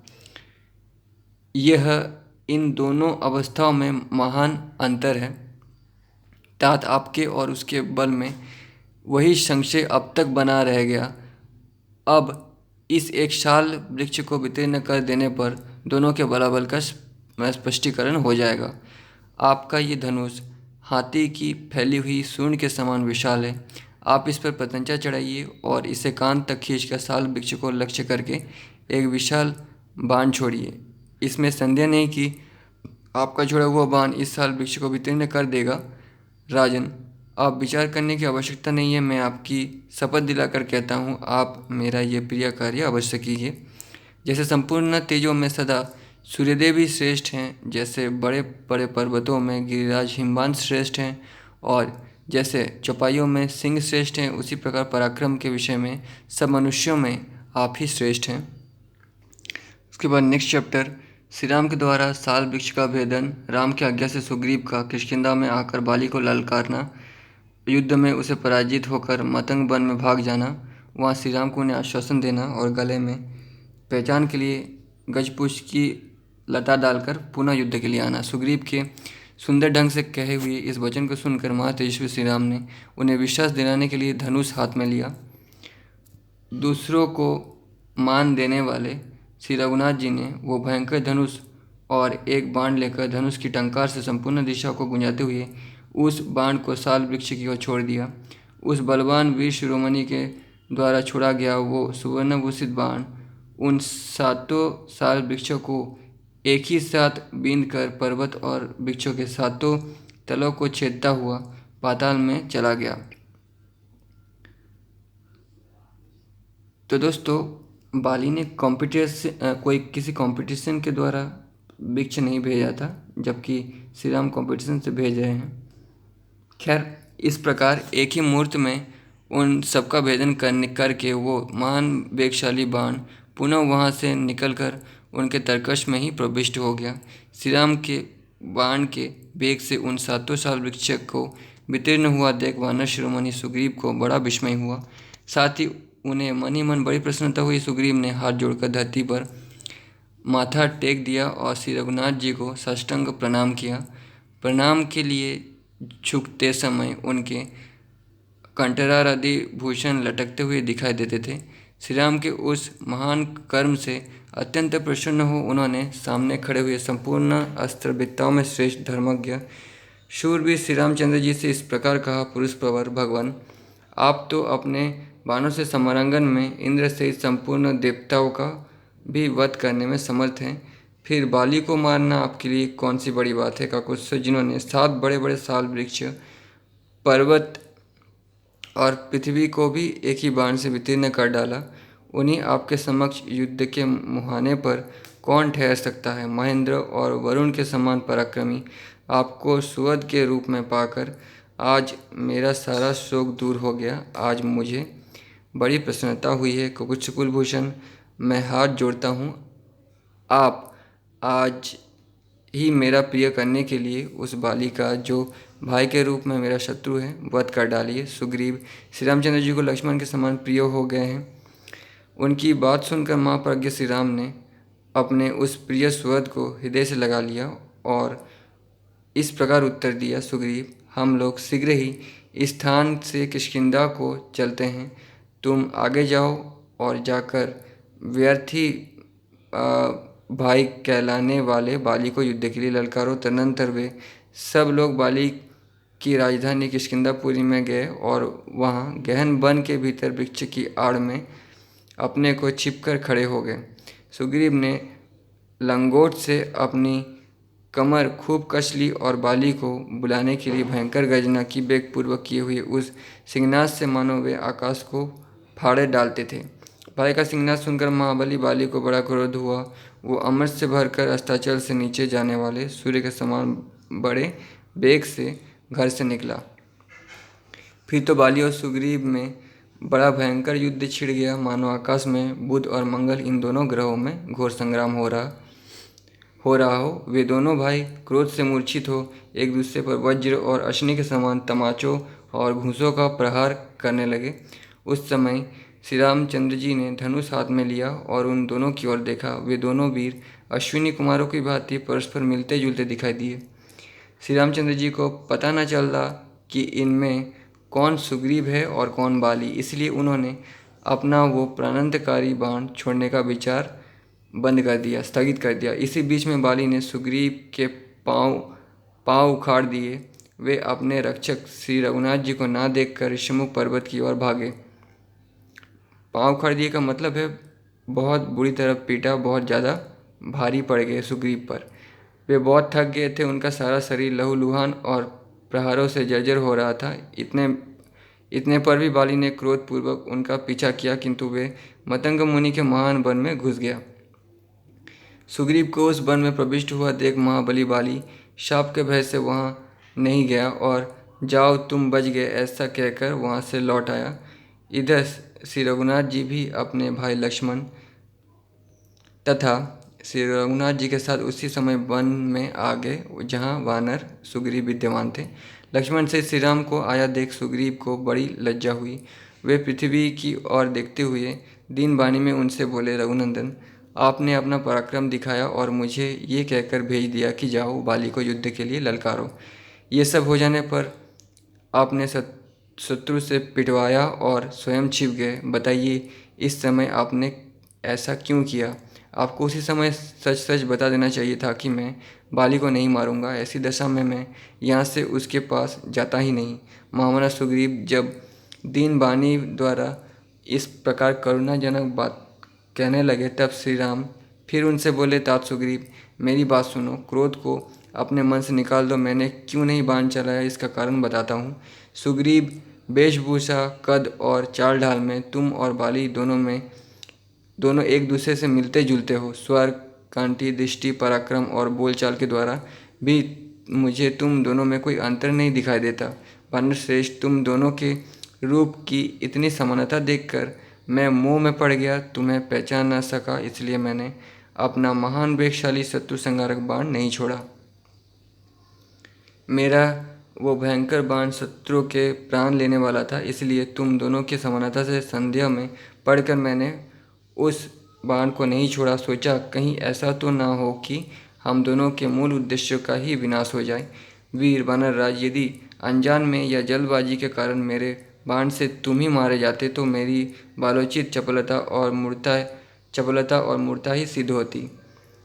जिसको अभयदान दे दिया गया हो उसका वध करने से बड़ा भारी पाप होता है। ये एक अद्भुत पातक है। इस समय मैं, लक्ष्मण, सुंदरी सीता सब तुम्हारे अधीन हैं। इस वन में तुम ही हम लोगों के आश्रय हो, इसलिए वानर राज शंका न करो, पुनः चलकर युद्ध प्रारंभ करो। तुम इसी मुहूर्त में बाली को मेरे एक ही बाण का निशाना बनकर धरती पर लौटता देखोगे। बाननेश्वर, अपनी पहचान के लिए तुम कोई चिन्ह धारण कर लो जिससे द्वंद्व युद्ध में प्रवृत्त होने पर मैं तुम्हें पहचान सकूं। सुग्रीव से ऐसा कहकर श्री रामचंद्र जी लक्ष्मण से बोले, लक्ष्मण, ये उत्तम लक्षणों से युक्त गजपुष्पी लता फूल रही है, इसे उखाड़कर तुम महामना सुग्रीव के गले में पहना दो। ये आज्ञा पाकर लक्ष्मण ने पर्वत के किनारे उत्पन्न हुई फूलों से भरी हुई वो गजपुष्पी लता उखाड़कर सुग्रीव के गले में डाल दिया। गले में पड़ी हुई उस लता से श्रीमान सुग्रीव बंग पंक्ति से अलंकृत संध्या काल के मेघ की भांति शोभा पाने लगे। श्री राम के वचन से आश्वासन पाकर अपने सुंदर शरीर से शोभा पाने वाले सुग्रीव रघुनाथ जी के साथ फिर किष्किंधापुरी में जा पहुँचे। अब नेक्स्ट चैप्टर, श्री राम आदि का मार्ग में वृक्षों, विविध जंतुओं, जलाशयों और सप्तजन आश्रम का दूर से दर्शन करते हुए पुनः किष्किंधापुरी में पहुंचना। लक्ष्मण के बड़े भाई धर्मात्मा श्री राम सुग्रीव को साथ लेकर पुनः ऋषिमुख से उस किष्किंधापुरी की ओर चले जो बाली के पराक्रम से सुरक्षित थी। अपने सुवर्णभूषित विशाल धनुष को उठाकर और युद्ध में सफलता दिखाने वाले सूर्य तुल्य तेजस्वी बाणों को लेकर श्री राम यहाँ से प्रस्थित हुए। महात्मा रघुनाथ जी के आगे आगे सुगंधित ग्रीवा वाले सुग्रीव और महाबली लक्ष्मण चल रहे थे और उनके पीछे वीर हनुमान, नल, पराक्रमी नील तथा वानर युद्धपतियों के युद्धपति महातेजस्वी तार चल रहे थे। वे सब लोग फूलों के भार से झुके हुए वृक्षों, स्वच्छ जल वाली समुद्रगामिनी नदियों, कंदराओं, पर्वतों, शील विवरों, गुफाओं, मुख्य मुख्य शिखरों और सुंदर दिखाई देने वाली गहन गुफाओं को देखते हुए आगे बढ़ने लगे। उन्होंने मार्ग में ऐसे सजल सरोवरों को भी देखा जो बैतूर्य मणि के समान रंग वाले निर्मल जल और कम खिले हुए मुकुल युक्त कमलों से सुशोभित थे। कारडम्ब, सारस, हंस, बज्जुल, जलमुर्ग, चक्रवाक तथा अन्य पक्षी उन सरोवर में चहचहा रहे थे। तो दोस्तों, आपने सुना होगा या देखा होगा कि बाली को शक्ति था कि वो सामने वाले का आधा ताकत आधा पावर खींच सकते थे। ये एक झूठी कहानी है, फेक स्टोरी है, ठीक है। अब तक जितना मैं शुरुआत से पढ़ रहा हूँ मुझे यही पता चला। उन सब की प्रतिध्वनि वहाँ गूंज रही थी। स्थलों में सब और हरी भरी कोमल घास के अंकुरों का आहार करने वाले वनचारी हरिण कहीं निर्मल होकर चरते थे और कहीं खड़े दिखाई देते थे।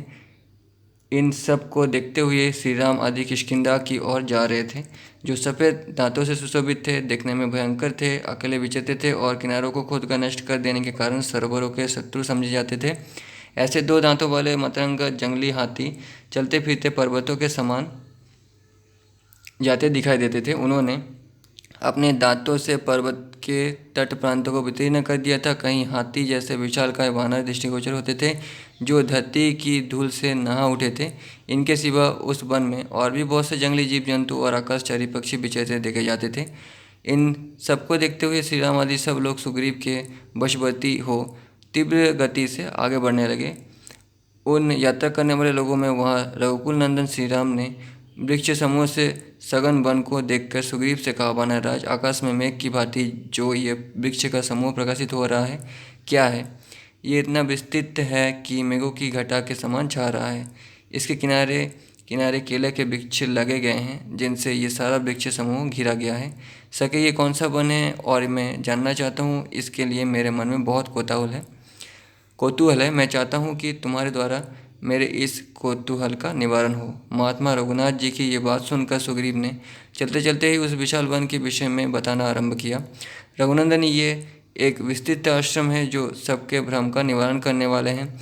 ये उद्यानों और उपवनों से युक्त है। यहाँ स्वादिष्ट फलमूल और जल सुलभ होते हैं। इस आश्रम में सप्तजन नाम से प्रसिद्ध साथी मुनि रहते थे जो कठोर व्रत के पालन में तत्पर थे। वे नीचे सिर करके तपस्या करते थे, नियम पूर्वक रहकर जल में शयन करने वाले थे। 7 दिन और 7 रात व्यतीत करके वे केवल वायु का आहार करते थे तथा एक स्थान पर निश्चल भाव से रहते थे। इस प्रकार 700 वर्षों तक तपस्या करके वे सशरीर स्वर्गलोक को चले गए।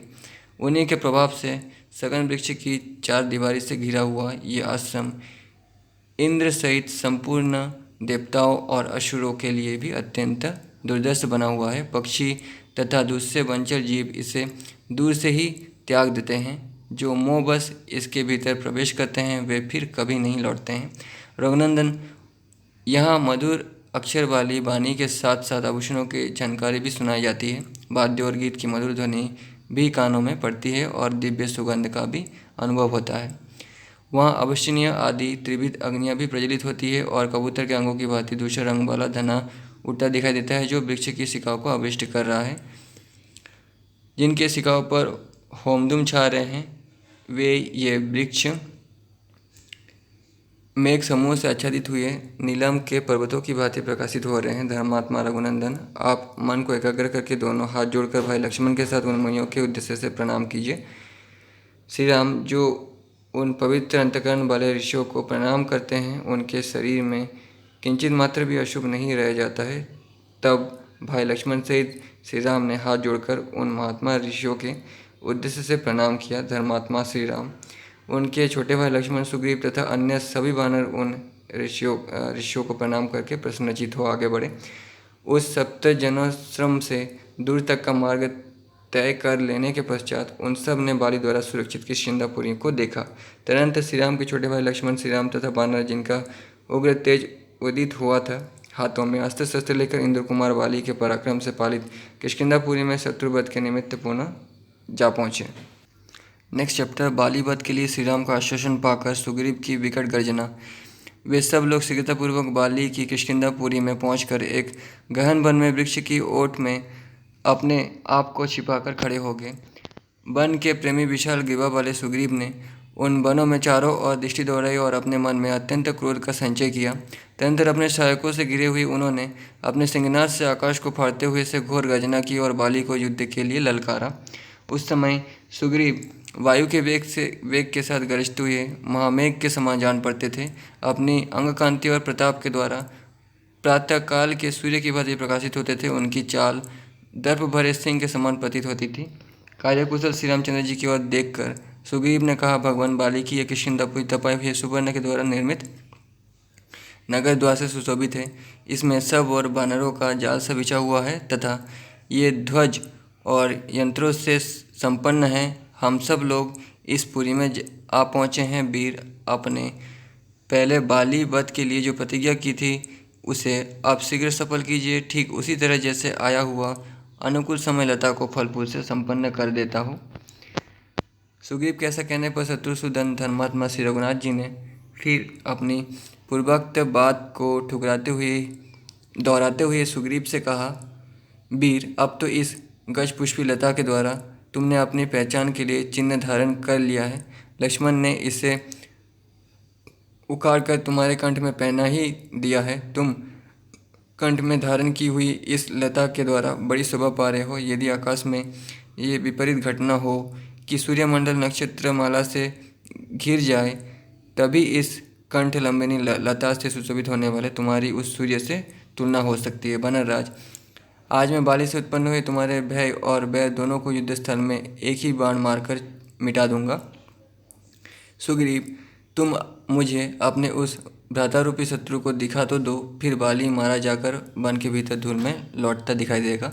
यदि मेरी दृष्टि में पड़ जाने पर भी वो जीवित लौट जाए तो तुम मुझे दोषी समझना और तत्काल भी भरकर मेरी निंदा करना। तुम्हारी आंखों के सामने मैंने अपने एक ही बाण से साल के वृक्ष वितीर्ण किए थे। मेरे उसी बल से आज एक बाण से ही तुम बाली को मारा गया समझो। क्योंकि बाली का शरीर जो था वो बहुत ही ज़्यादा अत्यंत कठोर था। कोई साधारण बाण बाली के शरीर के अंदर नहीं घुस सकता था। सुग्रीव को विश्वास था कि श्री राम के बाण बाली के उस वज्र शरीर के अंदर जा सकता है। बहुत समय से संकट झेलते रहने पर भी मैं कभी झूठ नहीं बोला हूँ। मेरे मन में धर्म का लोभ है, इसलिए किसी तरह मैं झूठ तो बोलूँगा ही नहीं। साथ ही अपनी प्रतिज्ञा को भी अवश्य सफल करूँगा। अतः तुम भय और घबराहट को अपने हृदय से निकाल दो। जैसे इंद्र वर्षा करके उगे हुए धान के खेत को फल से संपन्न करते हैं, उसी तरह मैं भी बाण का प्रयोग करके बाली के वध द्वारा तुम्हारा मनोरथ पूर्ण करूँगा। इसलिए सुग्रीव, तुम सुवर्ण मालाधारी बाली को बुलाने के लिए इस समय ऐसी गर्जना करो जिससे तुम्हारा सामना करने के लिए वो वानर नगर से बाहर निकल आए। वो अनेक युद्ध में विजय पाकर विजयश्री से सुशोभित हुआ है, सब पर विजय पाने की इच्छा रखता है और उसने कभी तुमसे हार नहीं खाई है। इसके अलावा युद्ध से उसका बड़ा प्रेम है। अतः बाली कभी भी आसक्त ना होकर नगर के बाहर अवश्य निकलेगा, क्योंकि अपने पराक्रम को जानने वाले वीर पुरुष विशेषतः स्त्रियों के सामने युद्ध के लिए शत्रुओं के तिरस्कारपूर्ण शब्द सुनकर कदापि सहन नहीं करते हैं। श्री रामचंद्र जी की ये बात सुनकर सुवर्ण के समान पिंगल वर्ण वाले, मतलब स्त्रियों के सामने बाली को ललकारो, तभी वो उसके दिल में ईगो जागेगा और वो लड़ने आएगा। श्री राम की ये बात सुनकर पिंगल वर्ण वाले सुग्रीव ने आकाश को वितीर्ण सा करते हुए कठोर स्वर से बड़ी गर्जना की। उस सिंहनाद से भयभीत हो, बड़े बड़े बैल शक्तिहीन हो, राजा के दोष से पर पुरुषों द्वारा पकड़ी जाने वाली कुलांगनाओं के समान व्याकुलचित्त हो, सब और भाग चले। तो श्री राम जी बड़े बुद्धिमान योद्धा थे। मृग युद्ध स्थल में अस्त्र शस्त्रों की चोट खाकर भागे हुए घोड़ों के समान तीव्र गति से भागने वाले और पक्षी जिनके पुण्य नष्ट हो गए हैं, ऐसे ग्रहों के समान आकाश में पृथ्वी पर गिरने लगे। तदनंतर जिनका सिंहनाद में की गर्जना के समान गंभीर था, सूर्य के समान जिनका तेज बढ़ा हुआ था, वे सुबह के साथ सुविख्यात सूर्य कुमार सुग्रीव बड़ी उतावली के साथ बारंबार गर्जना करने लगे, मानो वायु के वेग से चंचल हुई उत्तल तरंगमालाओं से सुशोभित सरिताओं का सौम्य समुद्र कोलाहल कर रहा हो। नेक्स्ट चैप्टर, सुग्रीव की गर्जना सुनकर बाली का युद्ध के लिए निकलना और तारा का उससे रोककर सुग्रीव और श्री राम के साथ मैत्री कर लेने के लिए समझाना। उस समय अमरशील बाली अपने अंतपुर में था। उसने अपने भाई मामना सुग्रीव का वो सिंहनाद वहाँ से सुना। समस्त प्राणियों को कंपित कर देने वाली उनकी वो गर्जना सुनकर उसका सारा मद सहसा उतर गया और उसे महान क्रोध उत्पन्न हुआ। फिर तो सुवर्ण के समान पीले रंग वाले बाली का सारा शरीर क्रोध से रमतमा उठा। वो राहुग्रस्त सूर्य के समान तत्काल श्रीहीन दिखाई देने लगा। बाली की दाढ़ें विकराल थी, नेत्र क्रोध के कारण प्रज्वलित अग्नि के समान उद्दीप्त हो रहे थे। वो उस तालाब के समान श्रीहीन दिखाई देता था जिसमें कमल पुष्पा की शोभा तो नष्ट हो गई हो और केवल मृणाल रह गया हो।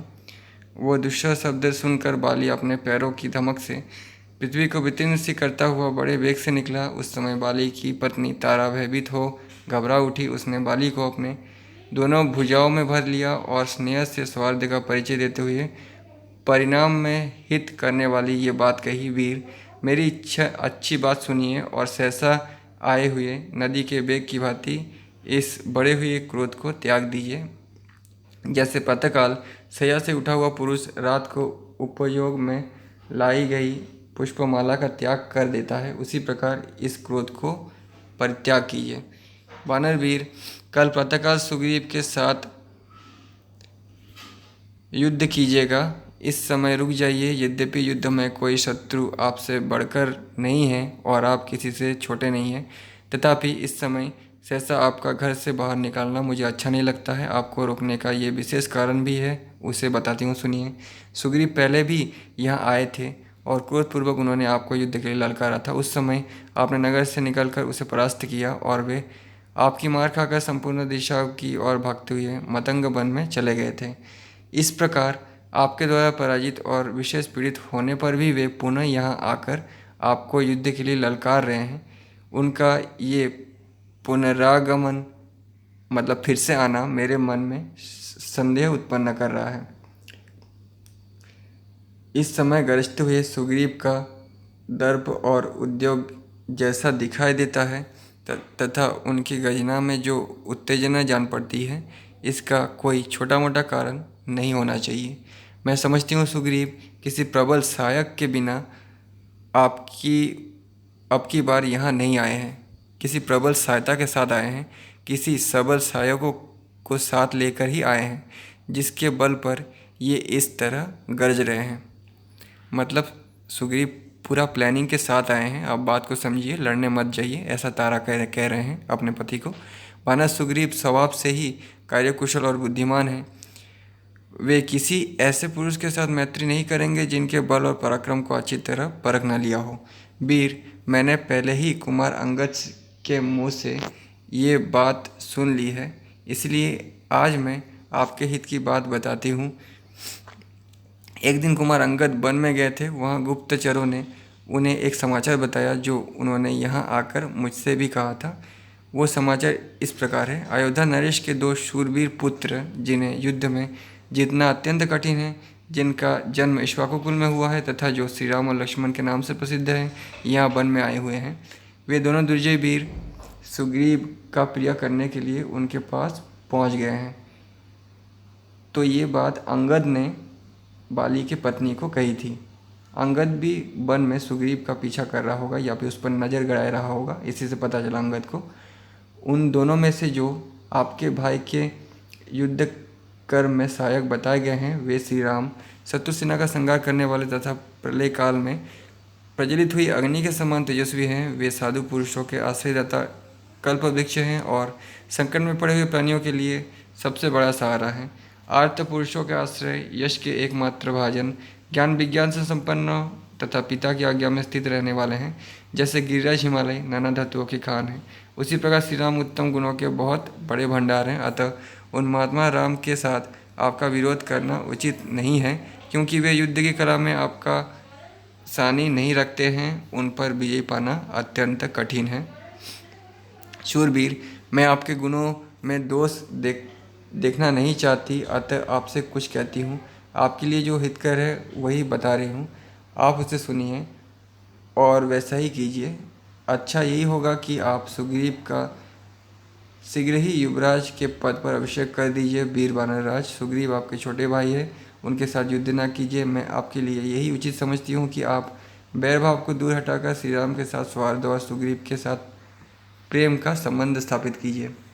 वानर, सुग्रीव आपके छोटे भाई हैं, अतः आपका लाड़ प्यार पाने के योग्य हैं। वे ऋषिमुख पर रहे या किष्किंधा में सर्वथा आपके बंधु ही हैं। मैं इस भूतल पर उनके समान बंधु और किसी को नहीं देखता। आप दान मान आदि सत्कारों के द्वारा उन्हें अपना अत्यंत अंतरंग बना लीजिए, जिससे वे इस वैरभाव को छोड़कर आपके पास रह सके।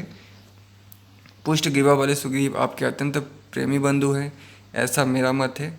इस प्रकार भारतीय प्रेम का सहारा लेने के सिवा आपके लिए यहाँ दूसरी कोई गति नहीं है। यदि आपको मेरा प्रिय करना हो तथा आप मुझे अपने हितकारिणी समझते हो, तो मैं प्रेम पूर्वक याचना करती हूँ, आप मेरी यह नेक सलाह मान लीजिए। स्वामीन, आप प्रसन्न होइए, मैं आपके हित की बात कहती हूँ, आप इसे ध्यान देकर सुनिए। केवल रोज़ का ही अनुसरण ना कीजिए। कौशल राजकुमार श्री राम इंद्र के समान तेजस्वी हैं, उनके साथ बैर बांधना या युद्ध छेड़ना आपके लिए कदापि उचित नहीं है। उस समय तारा ने बाली से उसके हित की ही ये बात कही थी और यह लाभदायक भी थी, किंतु उसकी बात उसे नहीं रुची क्योंकि उसके विनाश का समय निकट था और वो काल के पाश में बन चुका था। उसके बाद नेक्स्ट चैप्टर, बाली का तारा को डांट कर लौटाना और सुग्रीव से जूझना तथा श्री राम के बाण से घायल होकर पृथ्वी पर गिरना। तारापति चंद्रमा के समान मुख वाली तारा को ऐसी बातें करती देख बाली ने उसे फटकारा और इस प्रकार कहा, बराना ने, इस गरजते हुए भाई को जो विशेषतः मेरा शत्रु है, ये उत्तेजनापूर्ण चेष्टा मैं किस कारण से सहन करूंगा। भीरू, जो कभी परास्त नहीं हुए और जिन्होंने युद्ध के अवसर पर कभी पीठ नहीं दिखाई, उन शूरवीरों के लिए शत्रु की ललकार सह लेना मृत्यु से भी बढ़कर दुखदायी होता है। ये दीन ग्रीवा वाला सुग्रीव संग्राम भूमि में मेरे साथ युद्ध की इच्छा रखता है। मैं इसके रोषावेश और गर्जन तर्जन को सहन करने में असमर्थ हूँ। श्री रामचंद्र जी की बात सोच कर भी तुम्हें मेरे लिए विषाद नहीं करना चाहिए, क्योंकि वे धर्म के ज्ञाता तथा कर्तव्य को समझने वाले हैं, अतः पाप कैसे करेंगे। तुम इन स्त्रियों के साथ लौट जाओ। क्यों मेरे पीछे बार बार आ रही हो? तुमने मेरे प्रति अपना स्नेह दिखाया, भक्ति का भी परिचय दे दिया, अब जाओ, घबराहट छोड़ो। मैं आगे बढ़कर सुग्रीव का सामना करूंगा, उसके घमंड को चूर चूर कर डालूंगा, किंतु प्राण नहीं लूँगा। युद्ध के मैदान में खड़े हुए सुग्रीव की जो इच्छा है उससे मैं पूर्ण करूंगा। भिक्षु और मुखों की मार से पीड़ित होकर वो स्वयं भी भाग जाएगा। तो वो मारना चाहते थे, सिर्फ मार डालना नहीं चाहते थे सुग्रीव को। तारे, दुरात्मा सुग्रीव मेरे युद्ध विषयक दर्प और उद्योग को नहीं सह सकेगा। तुमने मेरी बौद्धिक सहायता अच्छी तरह कर दी और मेरे प्रति अपना सौहार्द भी दिखा दिया। अब मैं प्राणों की सौगंध दिलाकर कहता हूँ कि अब तुम इन स्त्रियों के साथ लौट जाओ। अब अधिक कहने की आवश्यकता नहीं है। मैं युद्ध के में अपने उस भाई को जीत कर लौट आऊँगा। ये सुनकर अत्यंत उदास स्वभाव वाली तारा ने बाली का आलिंगन करके मंद स्वर में रोते रोते उसकी परिक्रमा की। वो पति की विजय चाहती थी और उसे मंत्रों का भी ज्ञान था, इसीलिए उसने बाली की मंगल कामना से स्तुतिवाचन किया और शोक से मोहित हो वो अन्य स्त्रियों के साथ अंतःपुर को चली गई। स्त्रियों सहित तारा के अपने महल में चले जाने पर बाली क्रोध से भरे हुए महान सर्प की भांति लंबी सांस खींचता हुआ नगर से बाहर निकला। महान रोष में युक्त और अत्यंत वेगशाली बाली लंबी सांस छोड़कर शत्रु को देखने की इच्छा से चारों ओर अपनी दृष्टि दौड़ाने लगा। इतने ही में श्रीमान बाली ने सुवर्ण के समान पिंगल वर्ण वाले सुग्रीव को देखा, जो लंगोट बांधकर युद्ध के लिए डटकर खड़े थे और प्रज्वलित अग्नि के समान प्रकाशित हो रहे थे। सुग्रीव को खड़ा देख महाबाहु बाली अत्यंत कुपित हो उठा। उसने अपना लंगोट भी दृढ़ता के साथ बांध लिया। लंगोट को मजबूती के साथ कसकर पराक्रमी बाली प्रहार का अवसर देखता हुआ मुक्का तान कर सुग्रीव की ओर चला। सुग्रीव भी सुवर्ण मालाधारी बाली के उद्देश्य से बंधा हुआ मुक्का ताने बड़े आवेग के साथ उसकी ओर बढ़े। युद्ध कला के पंडित महावेगशाली सुग्रीव को अपनी ओर आते देख बाली की आंखें क्रोध से लाल हो गई और वो इस प्रकार बोला, सुग्रीव देख ले, ये बड़ा भारी मुक्का खूब कसकर बंधा हुआ है।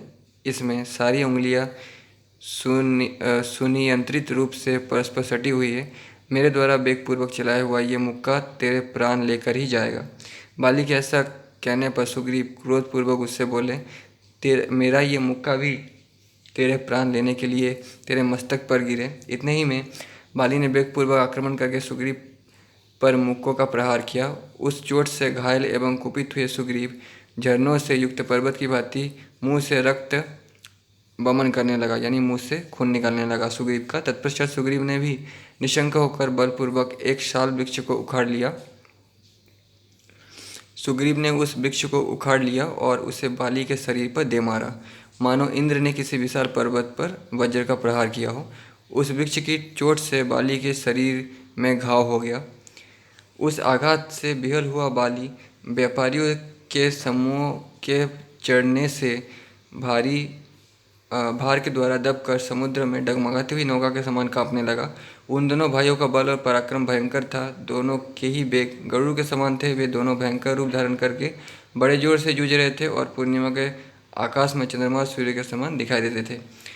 वे शत्रुसूदन वीर अपने विपक्षी को मार डालने की इच्छा से एक दूसरे की दुर्बलता ढूंढ रहे थे, परंतु उस युद्ध में बल विक्रम संपन्न बाली बढ़ने लगा और महापराक्रमी सूर्यपुत्र सुग्रीव की शक्ति क्षीण होने लगी, मतलब थकने लगा वो। बाली ने सुग्रीव का घमंड चूर कर दिया। उनका पराक्रम मंद पड़ने लगा। तब बाली के प्रति अमस में भरे हुए सुग्रीव ने श्री रामचंद्र जी को अपनी अवस्था का लक्ष्य कराया। इसके बाद डालियों सहित वृक्ष, पर्वतों के शिखरों, वज्र के समान भयंकर नखों से यानी नाखूनों से, मुक्कों, घुटनों, लाथों और हाथों की मार से उन दोनों इंद्र और वृत्रासुर की भांति भयंकर युद्ध होने लगा। वे दोनों वनचारी बानर लहूलुहान होकर लड़ रहे थे और वे दो बादलों की तरह अत्यंत भयंकर गर्जना करते हुए एक दूसरे को डांट रहे थे। श्री रघुनाथ जी ने देखा वानरराज सुग्रीव कमजोर पड़ रहे हैं और बारंबार इधर उधर दृष्टि दौड़ा रहे हैं। वानरराज को पीड़ित देख महातेजस्वी श्री राम ने बाली के वध की इच्छा से अपने बाण पर दृष्टिपात किया। उन्होंने अपने धनुष पर विषधर सर्प के समान भयंकर बाण रखा और उससे जोर से खींचा मानो यमराज ने कालचक्र उठा लिया हो। उसकी प्रत्यंचा की टंकार ध्वनि से भयभीत हो बड़े बड़े पक्षी और मृग भाग खड़े हुए। वे प्रलय काल के समय मोहित हुए जीवों के समान किंकत्य पर विमूढ़ हो गए। श्री रघुनाथ जी ने वज्र की भांति गड़गड़ाहट और प्रज्वलित अशनि की भांति प्रकाश पैदा करने वाला वो महान बाण छोड़ दिया और उसके द्वारा बाली के वक्षस्थल पर चोट पहुंचाई। उस बाण से वेगपूर्वक आहत हो महातेजस्वी पराक्रमी वानरराज बाली तत्काल पृथ्वी पर गिर पड़ा। लेकिन बाली की प्राण शक्ति बहुत ज़्यादा थी। तीर शरीर के आर पार हो गया था, लेकिन फिर भी बाली मरा नहीं था। आश्विन की पूर्णिमा के दिन इंद्र ध्वजोत्सव के अंत में ऊपर फेंका गया इंद्रध्वज जैसे पृथ्वी पर गिर पड़ता है, उसी प्रकार बाली ग्रीष्म ऋतु के अंत में श्रीहीन, अचेत और आंसुओं से गदगद कंठ हो धराशयी हो गया और धीरे धीरे अंतर्नाद करने लगा। श्री राम का वह उत्तम बाण युगांत काल के समान भयंकर तथा सोने चांदी से विभूषित था। पूर्व काल में महादेव जी ने जैसे अपने मुख से शत्रुभु कामदेव का नाश करने के लिए धूमयुक्त अग्नि की सृष्टि की थी, उसी प्रकार पुरुषोत्तम श्री राम ने सुग्रीव शत्रु बाली का मदन करने के लिए उस प्रज्वलित बाण को छोड़ा था। इंद्र कुमार बाली के शरीर से पानी के समान रक्त की धारा बहने लगी। वो उससे नहा गया और अचेत हो वायु के उखाड़े हुए पुष्पित अशोक वृक्ष और आकाश से नीचे गिरे हुए इंद्रध्वज के समान समानांगन में पृथ्वी पर गिर पड़ा। नेक्स्ट चैप्टर बाली का श्री रामचंद्र जी को फटकारना।